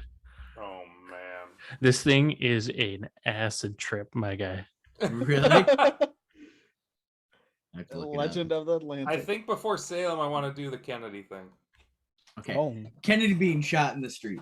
So the hundreds of different theories. mob Alright, theory, mob Here hit. we go. Screen share. Here we go. Yeah. So we have the ice bullet. Yeah, no, that's dumb. Definitely not an ice bullet. we have the mystery bullet where yes, you see here where it enters his head and fragments in fucking 50 different directions. You also have his counterpart that got shot, which was the governor of Texas. Yep. Was struck in the back and it exited his hip. If I remember right. It was the Clintons. Why? Why do you wanna die? I endorse the Clintons, and if I end up somehow hanging from my closet, please investigate. Yep. I do not. I do not want to commit suicide. I do not want to commit suicide. Hey, I will but not die to autoerotic asphyxiation. you guys, so I just want to say that yes, every Marine is a rifleman. You know, the man that supposedly shot him is a prior Marine, but he shot him with the most inaccurate rifle of World War II. A Carcano, right? An Italian Carcano. In 30-06. And not even that. It was like a fucking 301. Oh man. It's some I don't even think it's a Mauser round. I think it's something totally different that was only used in like 3 rifles in the Italian army. Well, this With the crappiest scope too. Yeah. unbelievable diagram that I have here that's extremely simplistic already is making me believe that there's no way that Lee Harvey Oswald was the one that shot him, because his brain splatter across the back of the car. And by this picture, if Kennedy was sitting in the car the way we're seeing, Lee Harvey Oswald was behind him, so it should have went forward. How do we know the brain splattered backward? Because Jacqueline jumped was up on covered and in it. It started grabbing the brains off the back of the car and trying to put them back in his head because she was freaking out. Could there be blowback? Not if he's shooting from behind him like this. But go you out gotta the you gotta front. look at kinetic dynamics and how wound channels versus the getting shockwave. This is deep shit. So the did the bullet threat- exit the front? Nobody knows because Okay. they brought him to the hospital and then his brain is in fucking. Well, if the bullet did, the brain was in Jackie's lap. yeah. So if the bullet didn't penetrate the front, the force would have rebounded back and blew whatever was in his head out of the back exit hole. Well, have you guys seen He had ballistic a gel steel get- plate in the front of his head. Oh, he did. No, if he did, now the bullet would Oh. enter through the back and hit the steel plate. Well, and it also bounce back depends down. on what kind of ammo have you was guys used. have you guys seen like thoracic cavities being struck by Yeah. 30-6 or 308? Yeah. Yeah, the expansion. If you, or even 12 gauge, you see a lot of it comes out the front, as much as is fucking ripped off and thrown on the floor by fucking rounds like that. So, I mean, So we're got the working. So the issue overpen. is we're trying to create a diagnostic of something that happened with not all the information. So Oh, we don't absolutely. know how the bullet entered. We don't know if it exited. We don't know, what kind of bullet was he using. Like, I'm sure somebody out there probably knows, but we don't know. Like the rifle he was using and the scope that he was using was like that Mosin PU scope. Like the really crappy, like 1.5x magnifier to hit a guy in a car from on the, what was it? Looks like the 1, 2, 3, 4, 5th floor. Like this guy would have to be like an excellent marksman for that to work. Like an excellent, not just like a regular marksman. Like he would have to know exactly what he was doing. Yeah, it looks to be about what? Almost 200 meters? Yeah. So it's in so he did score slightly above the sharpshooter requirements in his first year in the Marine Corps. And then the second year he scored slightly below, knocking him down to a marksman. So he was quite proficient with a firearm. But as far as like hitting a moving target like He that was at moving that at 5 range, miles an hour. elevation. not even Through an maybe S 3. bend though. Through an S Yeah. bend. The fucking White Death killed 500 dudes with a Mosin Nagant in the ice with no scope. Yeah, sure, but that guy was Oh, not yeah. was like top tier sniper, not somebody who would Yeah. fail out of sniper to What I'm become saying like a is- marksman again. Okay, I shot sharpshooter. I can shoot an M4 at 500 yards. On a moving target. We didn't Aren't- technically shoot. Isn't that like far in everybody training. required to shoot it at 500 yards in basic? Correct. So that's what I'm saying. But the you also Marine have Corps to is take- trained to a standard. Yeah. But you're And- not even but what about the stress of the moment? What about your heart racing knowing that you're about to shoot the president? Like what about the circumstances? You don't know when your opportunity is going to come. As a shooter, I can say the stress of the moment can only actually heightens your ability to Mhm. a certain extent. I think Michael, you can agree with me as being a fellow hunter. Mhm. You get in that moment, and I've been behind the gun on a hunt where I was jittering so bad I thought there's no way I'm about to hit this target, and then the Mhm. second came where I start putting pressure on the trigger, and my whole body just locked into this Yeah, spot, it's pretty Mhm. crazy. and I squeezed it off the round, and it was perfect. Yeah. And I mean it's all possibilities. It's just for me, what I'm looking at is I'm looking at a person that's you know, I mean, he's shooting from elevation down at a party that's moving through an S bend with a rifle that's not the most accurate with What's the Like- range on that from the window to there? Looks like about 200 meters. a Child's play. Carcano. Child's play with a bolt action, even if it's a shitty one. Yeah, the effective range for the Carcano is 1,000 meters. To get a headshot though, Well, he hit him in the chest first. He fired 5 Yeah. rounds. so you got the Theoretically. chest first, yeah, and then he took got one to the the head. chest, the head, and then the other guy twice. I mean, he double tapped both parties On a moving target. on a moving target. Like, what are the chances in terms of? So if he shot 5 times and got 4 hits on a moving target at 200 meters, I mean, that's not just good. That's excellent. Also, why didn't the driver just hit the pedal? He didn't know.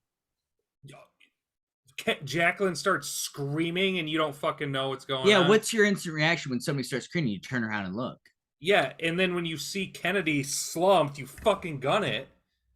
By that time, 5 he's already shots, fired Wicks? another shot. Wicks, 5 shots, and it's a bolt I admit action. it's fucking fast. It's bang, rack, bang, rack, bang, rack, bang, rack, bang. Bro, So come on. You going through that by the time, and you're gonna hear the crack from the first shot, and you'll be like, "What the fuck was that?" You have to remember this whole strip was lined with hundreds of people that were Loud cheering and noises. shouting. But that driver, he would be trained to not give a But flying shit. No, this is before all that shit. before all that training, Mike? Yeah. So what they say is even now they've tried it where they've put out the sound of what a gunshot would be like from that position with the buildings that are currently there. Granted, what would have been there at the time, and you cannot place the sound of the gunshot because Mm-mm. the echo is so bad.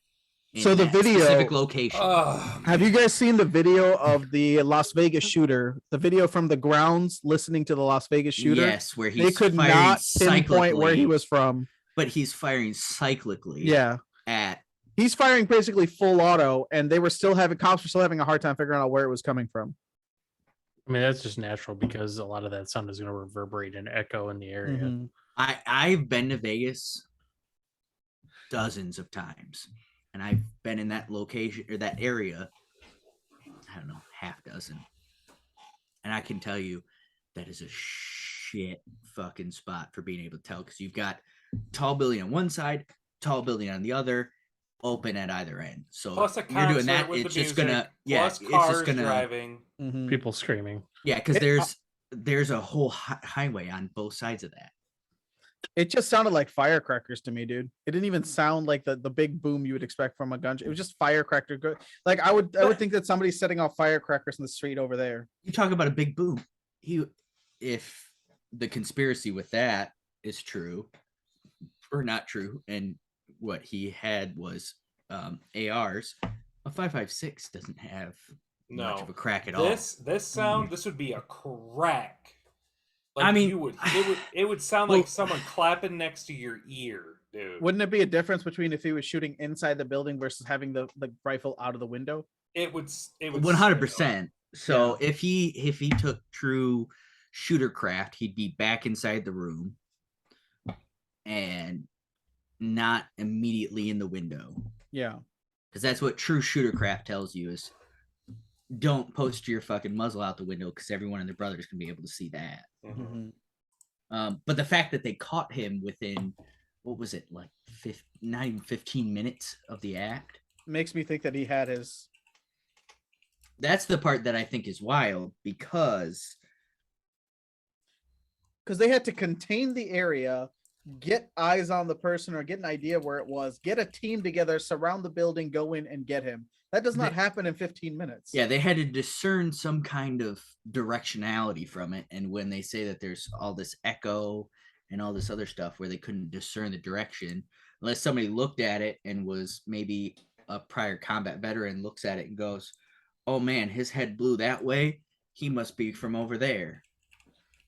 And then Yeah. his brother's house caught on fire and destroyed a bunch of stuff that the FBI was supposedly trying to get.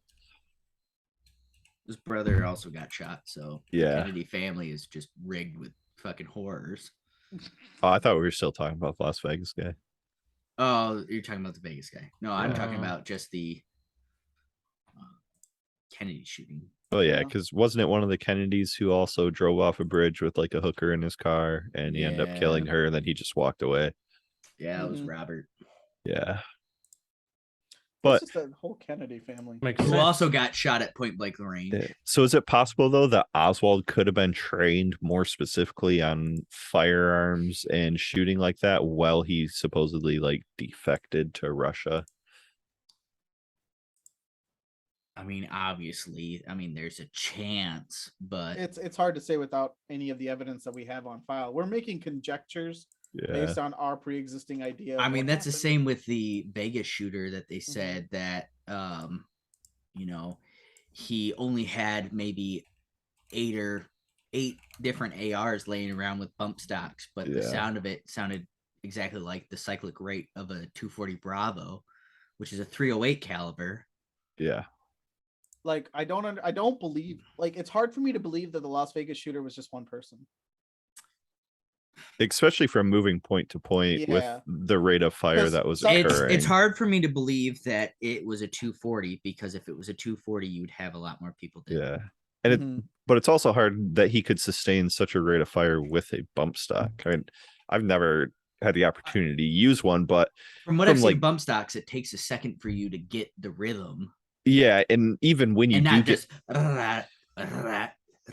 I mean, could have been a binary Yeah. trigger no, I No. don't no. because I've seen some fast shooting with a binary trigger where it I just have almost sounds too. like an automatic. Like But you still have to like control it with your fingers, and to get that type of like fire rate, I well, mean, you'd well, have to be the like steadiness of it is the well, what they Yeah. noticed on the last couple times that he did like 11 total bursts. On the last couple bursts, the shots were slowing down, and it was showing down like but a belt fed machine gun will slow down as it gets hot.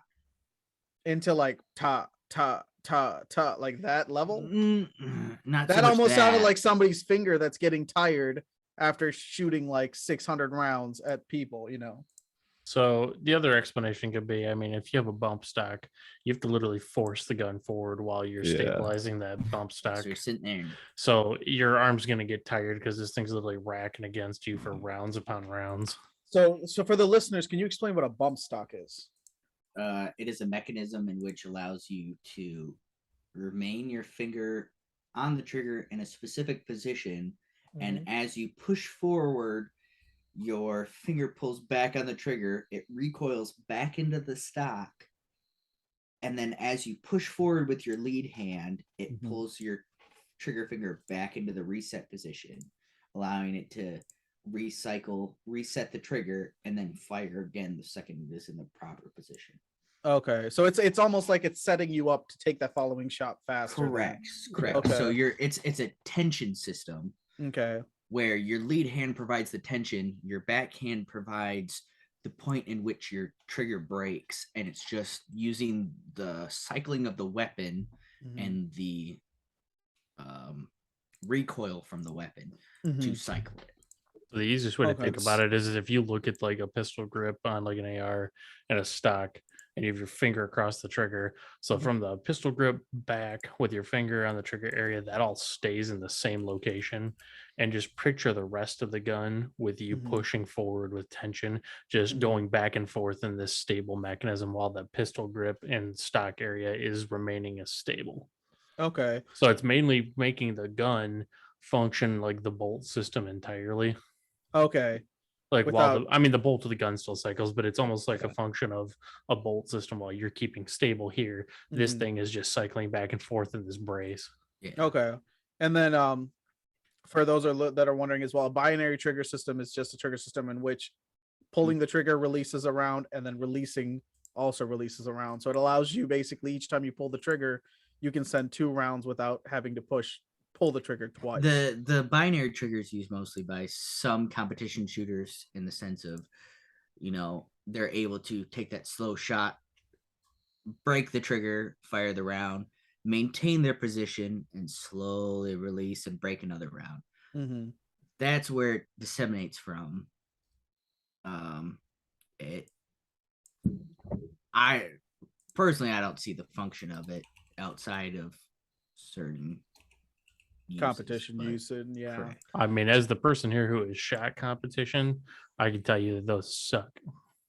Do they? There's Like- no reason on this world I see you need a binary trigger. Like it would actually make it harder than Yeah. what actually shooting Now, with a good I've principle. I've heard that binary triggers are great on pistol caliber rifles compared to like a rifle caliber rifle. I can Because see of the that because you recoil. can manage yourself and stay in that steady position and keep working. It's the binary trigger I most closely resemble to a paintball gun, Mm-hmm. where you're sitting there in that position and you're trying to throw as much And you're paint just like down rocking range. the trigger. But rather than having the double stage, which paintball guns are a 2-stage trigger, Yeah. the binary trigger is you're sitting there in that one stable position, just moving your finger as you would to fire a single round, but you're firing as many rounds as you possibly can. Okay. So But I don't see very many competitions in which that rate of fire is necessary. Most More competitions it than- wouldn't even be allowed. True, more than what you can do with just pulling the trigger, allowing that reset to happen, and then breaking the trigger again. So for this Las Vegas shooter, one of the things that I found interesting about it is he originally booked the location. He had 2 separate venues booked in terms of where he wanted to go. There was another concert at another city close by that he also booked a hotel next to. But also one of the things that he did is he made 4 or 5 trips to his home in the week that he was doing there. In that time, he also visited a gun store 3 times in those trips, bought a weapon, then took it home, then drove the weapon to the Las Vegas hotel. So in that time, do you think he was doing modifications to the weapons when he got Could be. home? What was like, because the point is like he's buying the weapon, going home, then bringing more suitcases of weapons over. But even then, you have to have the ability to have the parts, like your buffer tube and your recoil spring and an AR, like a standard civilian AR, will not or cannot withstand the capacity of a full auto setup. Same thing with like Okay. your bolt carrier group. Your trigger needs to be different, and then you have that infamous like third hole with the pin is also going to be different. Like there are I'm gonna- functional differences between everything. I mean, I'm gonna disagree about the buffer tube and the buffer itself. Yeah, if you buy There's- like a buffer tube from like, I don't know, a sports store or something, it may not be quite the material. I mean, potentially, but I mean, you'd have that potential failure with any kind of thing. Oh yeah, especially at that rate of fire. Well, it's not hard to get your like H buffers and springs. I mean, you can throw those in 2 seconds. But also, I mean, people have used bump stocks at the time that they were legal. Everybody Yeah. used them with their stock AR, and they held up just fine. So I don't think that they're gonna just Yeah. blow up. Did they I find don't any think auto he- sears? Did they find any No. auto sears on his No. rifles? Is that ever No. shown? No, the Okay. the auto sears in AR platforms are extraordinarily rare Mhm. in the sense of it all.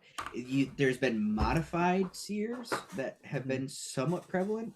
The only ones you really see auto sears prevalent on are Glock switches. That's a real thing that you see prevalent in Mhm. both the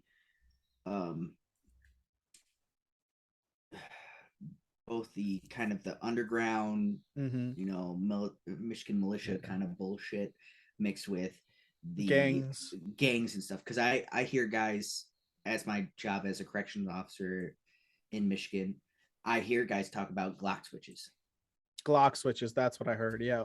and they talk about it, and it is literally a mechanism which you place in where the back plate is Mhm. for a Glock, and it can make it fully auto Okay.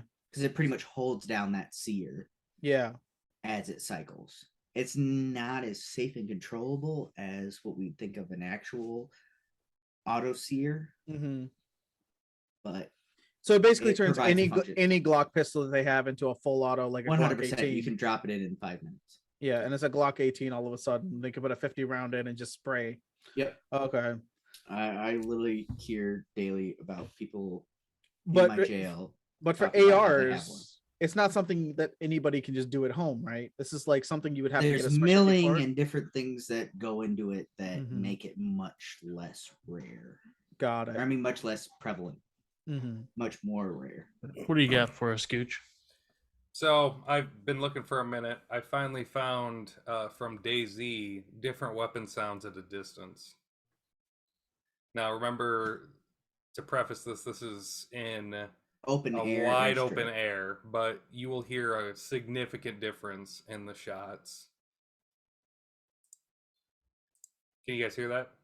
No. No. No. I don't know.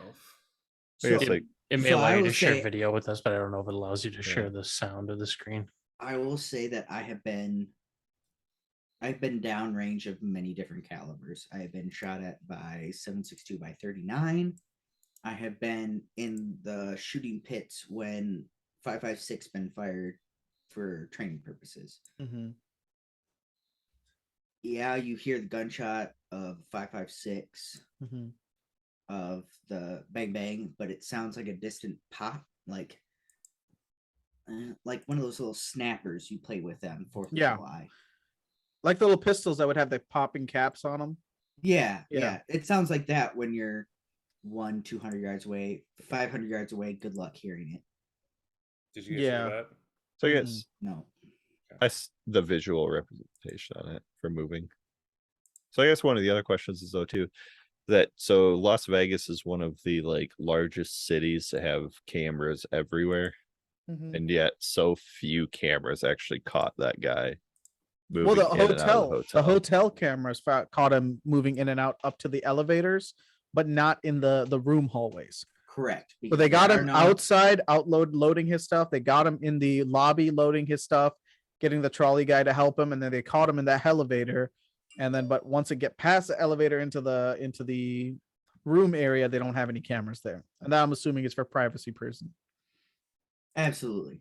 With the kind of things that happen in Vegas, and all of my experiences of being in Vegas, if you had all of those cameras watching hallways, seeing who goes into rooms, doing all that, there'd be so much liability on them that would be such a pain in the ass. I have YouTube Premium. Like, I can send me the link and I'll drop it to everybody.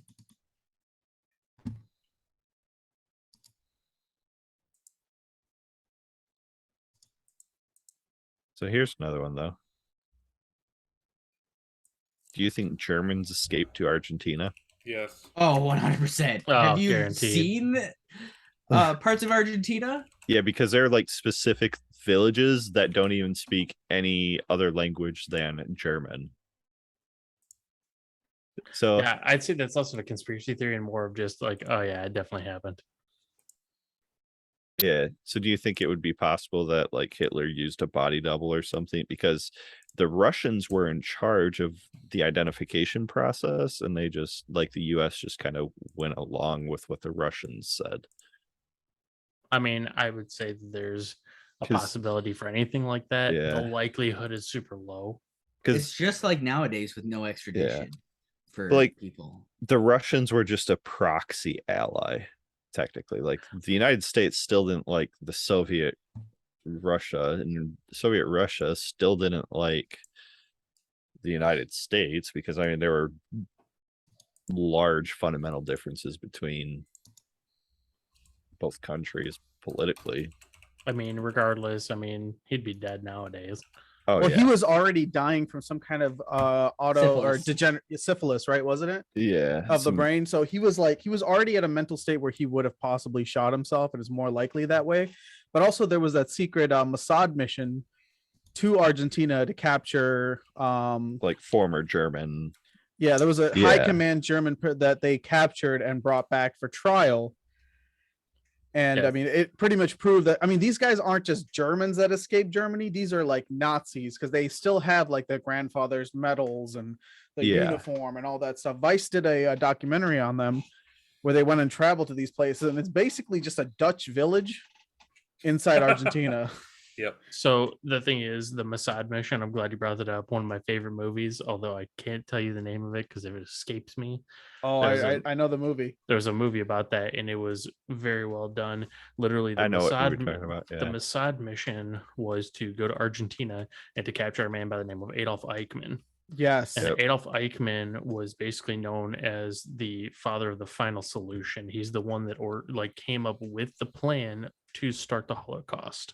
Yes. Hmm. Correct. For those that are listening, the movie is called Operation Finale. Yes. And it Great is a movie. I actually have not seen it. great I just know movie. they backed Highly him. recommend it. And that's actually, yeah, they took him back and they televised that trial. Mm-hmm. I mean, it was for the Jewish people. Israel had been created, but they never actually felt like they got justice for what happened in the Correct. Holocaust, and they felt like a lot of these war criminals that should have been punished got to walk Correct. and get away, because only like I think 27 actual people were tried. Like a lot of the soldiers and the officers that were just like given orders to do what they were doing were kind of just got a hand slap and they walked away. Like a lot of them went to the United States. A lot of the scientists that were involved in creating the bombs and the weapons that were used in these tyrannies were split up between the Soviet and the Americans, and they started working for us. Our whole space program kicked off with the scientist. I forget his name. We took The him one that from created the V2 rocket. the V2 rocket scientist. Yes. I forget his name. A lot of those German engineers were actually used in NASA. Oh yeah, a lot of NASA was Werner von Braun. That was his name. He's a brilliant guy. I mean, he revolutionized the world with this rocket technology. The second he developed the V2, he regretted it entirely. Absolutely, Because he knew- always saw his stuff, the rockets that he developed going into space. But he said, well, what did he say? The first time the V2 was ever used, he said, it worked flawlessly. It just landed on the wrong planet. Yeah, because now Hitler had a way to hit UK from Germany, and he could just bombard because the planes were doing damage, but they weren't doing enough damage. He wanted to just destroy scorched earth. But Well, luckily, and they were taking such heavy losses as bombers do in that style. Yeah, Where if you have just a couple of, they had the Hurricane that they could make so easily. I mean, eventually they had, I can't remember the other plane they had. That they had the Hurricane and they had the Typhoon, something else. Yeah, like that. That were the two main ones. The other one was basically a P-51, but with a slightly different wing design. But the Hurricane was the one that did, I mean, between that and the other one, did such huge damages on German bombers. Dude, listen to this guy's big dick name, okay? I'm sorry to interrupt you. No, I just saw this name and I had to. This guy's full name is Werner Magnus Maximilian Führer von Braun. This is the full name of the Rocket Man. Okay, end of Roger's little corner of name. Rocket Man. My name is Werner Magnus Maximilian Führer von Braun. Awesome. I could be wrong, but I'm Big pretty dick sure energy. you just found the name of like the fifth Musketeer. I think you just activated my secret CIA This sleeper. The Nazi sleeper cells of a weekend. Oh no. Did we just form Captain Planet? Oh god.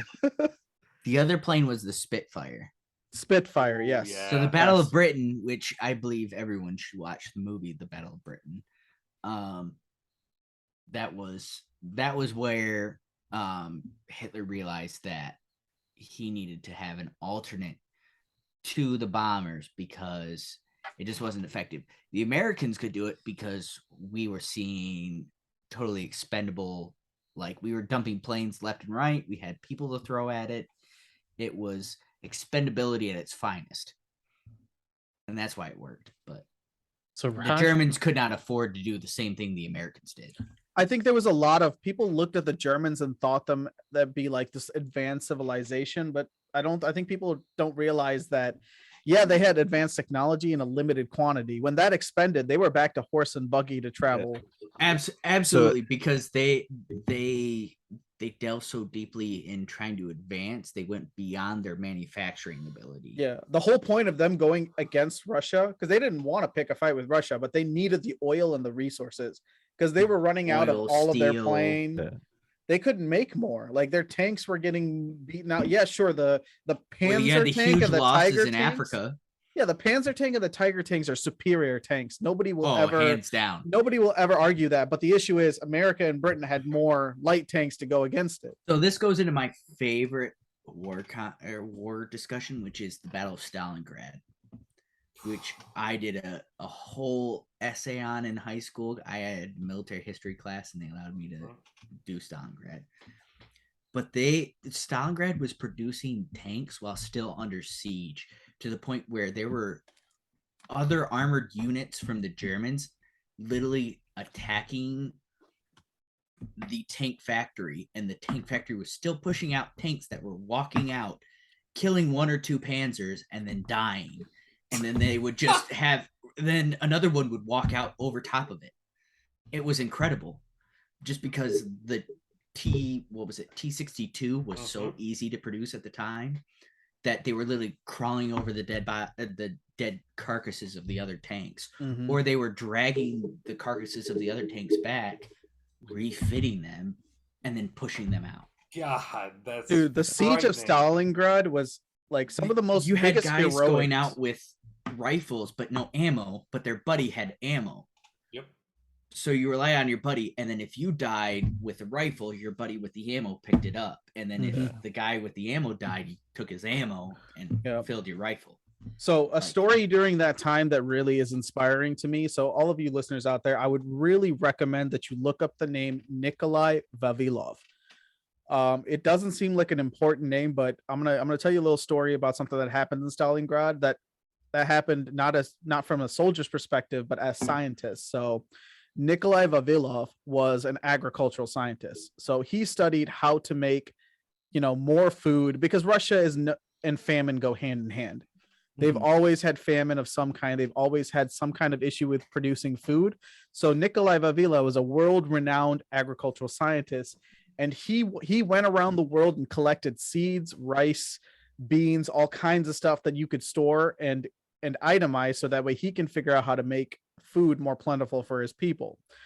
Unfortunately, he ended up on the wrong side of Stalin because one of his competitors, scientists, said that he was actually acting against the state. So Stalin, being Stalin, went ahead and threw him in prison. But before he did that, he created the Pavlovsk Experimental Station, which is basically a location within Stalingrad where they were looking at these seeds, itemizing them, categorizing them, and putting them aside for people, so that way, they could, in the future, they could still have these seeds to plant if something goes wrong with the world, right?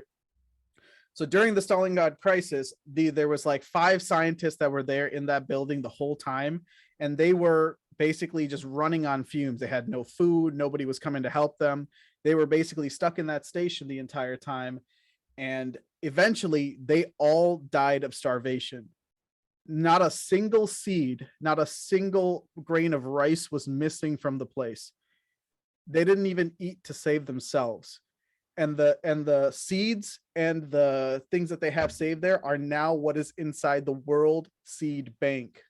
Really? The one So in Sweden? the one the one that's hidden up high in the Arctic, that is the genesis of the World Seed Bank. Huh. And these scientists starved themselves to death and itemized and categorized everything that was in there, so that future generations would still have an ability to create crops and grow food.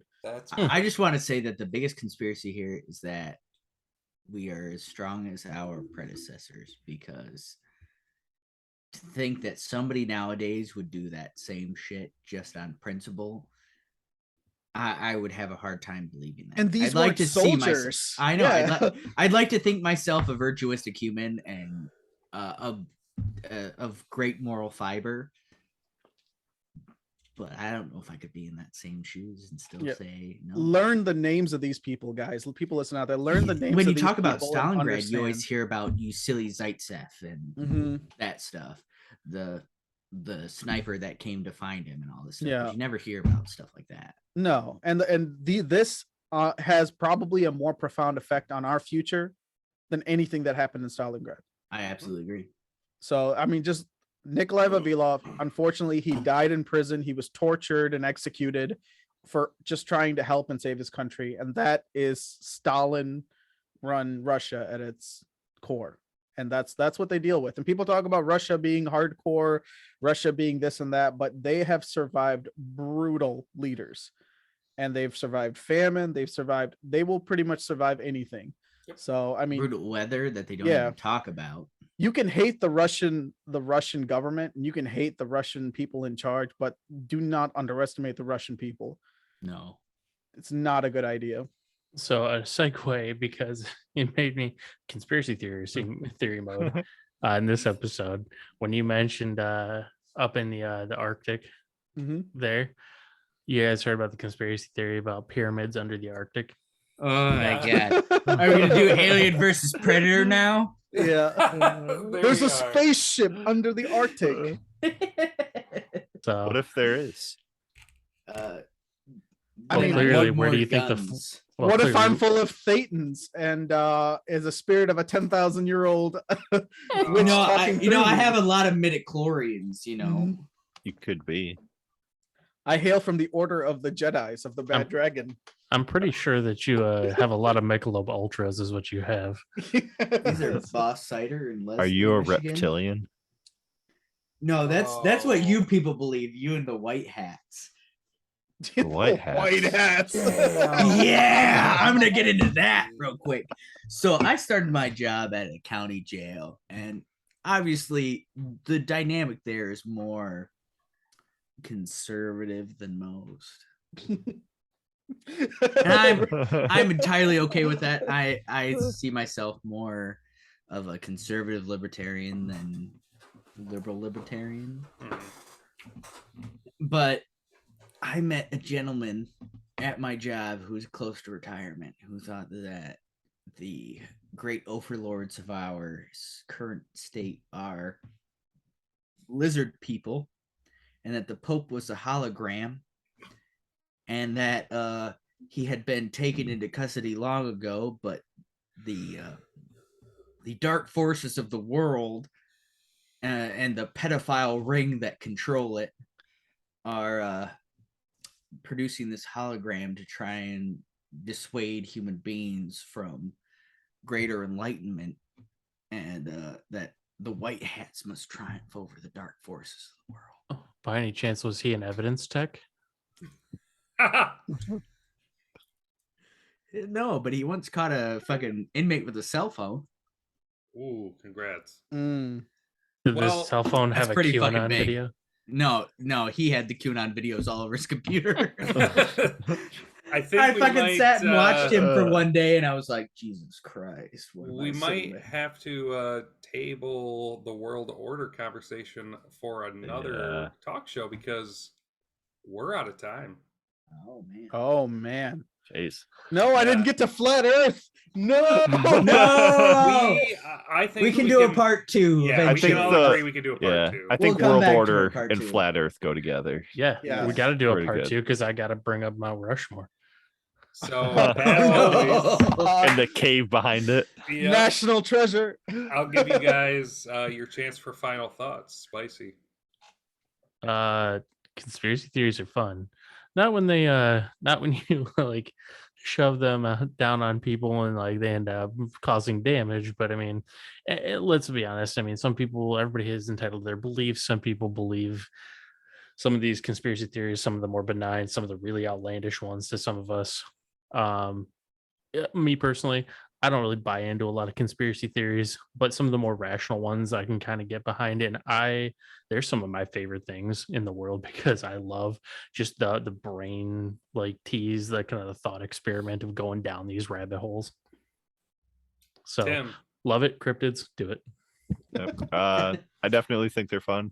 Take them with a grain of salt because pretty much every conspiracy is made up to some extent, and people are just kind of hot-heading topics with whatever crazy things pop in their mind. The mind is an interesting thing, and so is the imagination and processes that you can go through.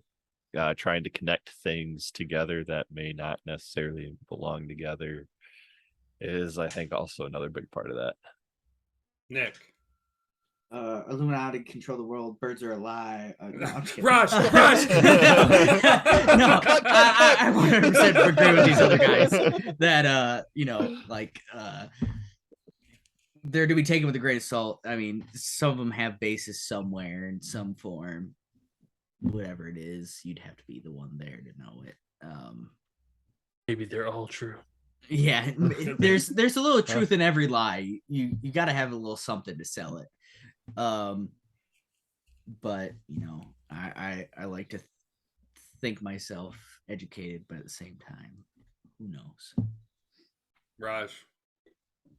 Well, guys, we've gotten to the limit on our topic of part 1 in conspiracies here, and as sad as I am that I don't get to destroy flat earthers on a public channel, I will save that for the next time. But as I say in most of our podcasts, guys, this is an open forum. This is a place for us to talk about random stuff, stupid stuff, sometimes serious stuff. It's basically just for us to kind of vent some stuff that we have in our mind, discuss it with people that are around us that are like-minded or not, and kind of get to the point where we can have some fun, talk about really stupid stuff, gay frogs, tinfoil hats, all kinds of weird stuff, lizard people. And if you guys have some topics that you guys want us to discuss, some things that you want us to get into, please go to our website, email us, let us know if you have any topics that you want us to reach out and talk about. As always, I'm going to defer this over to Gooch to end this amazing podcast off. Yeah, so to all of our listeners, first thing I want to say is thank you for any support that you've given us. Make sure that you are passing this along to your friends if you're enjoying it.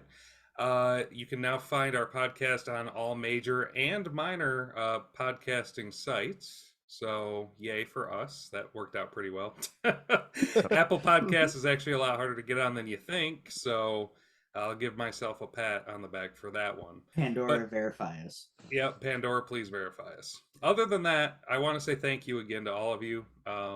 There's nothing that we could do without your starting support for this podcast, and I hope to see us grow way beyond what we're doing and to reach as many people and hopefully make them feel like they have friends out there that are normal just like us. So other than that, I think for the next one, let's do interesting prehistoric / ancient animals.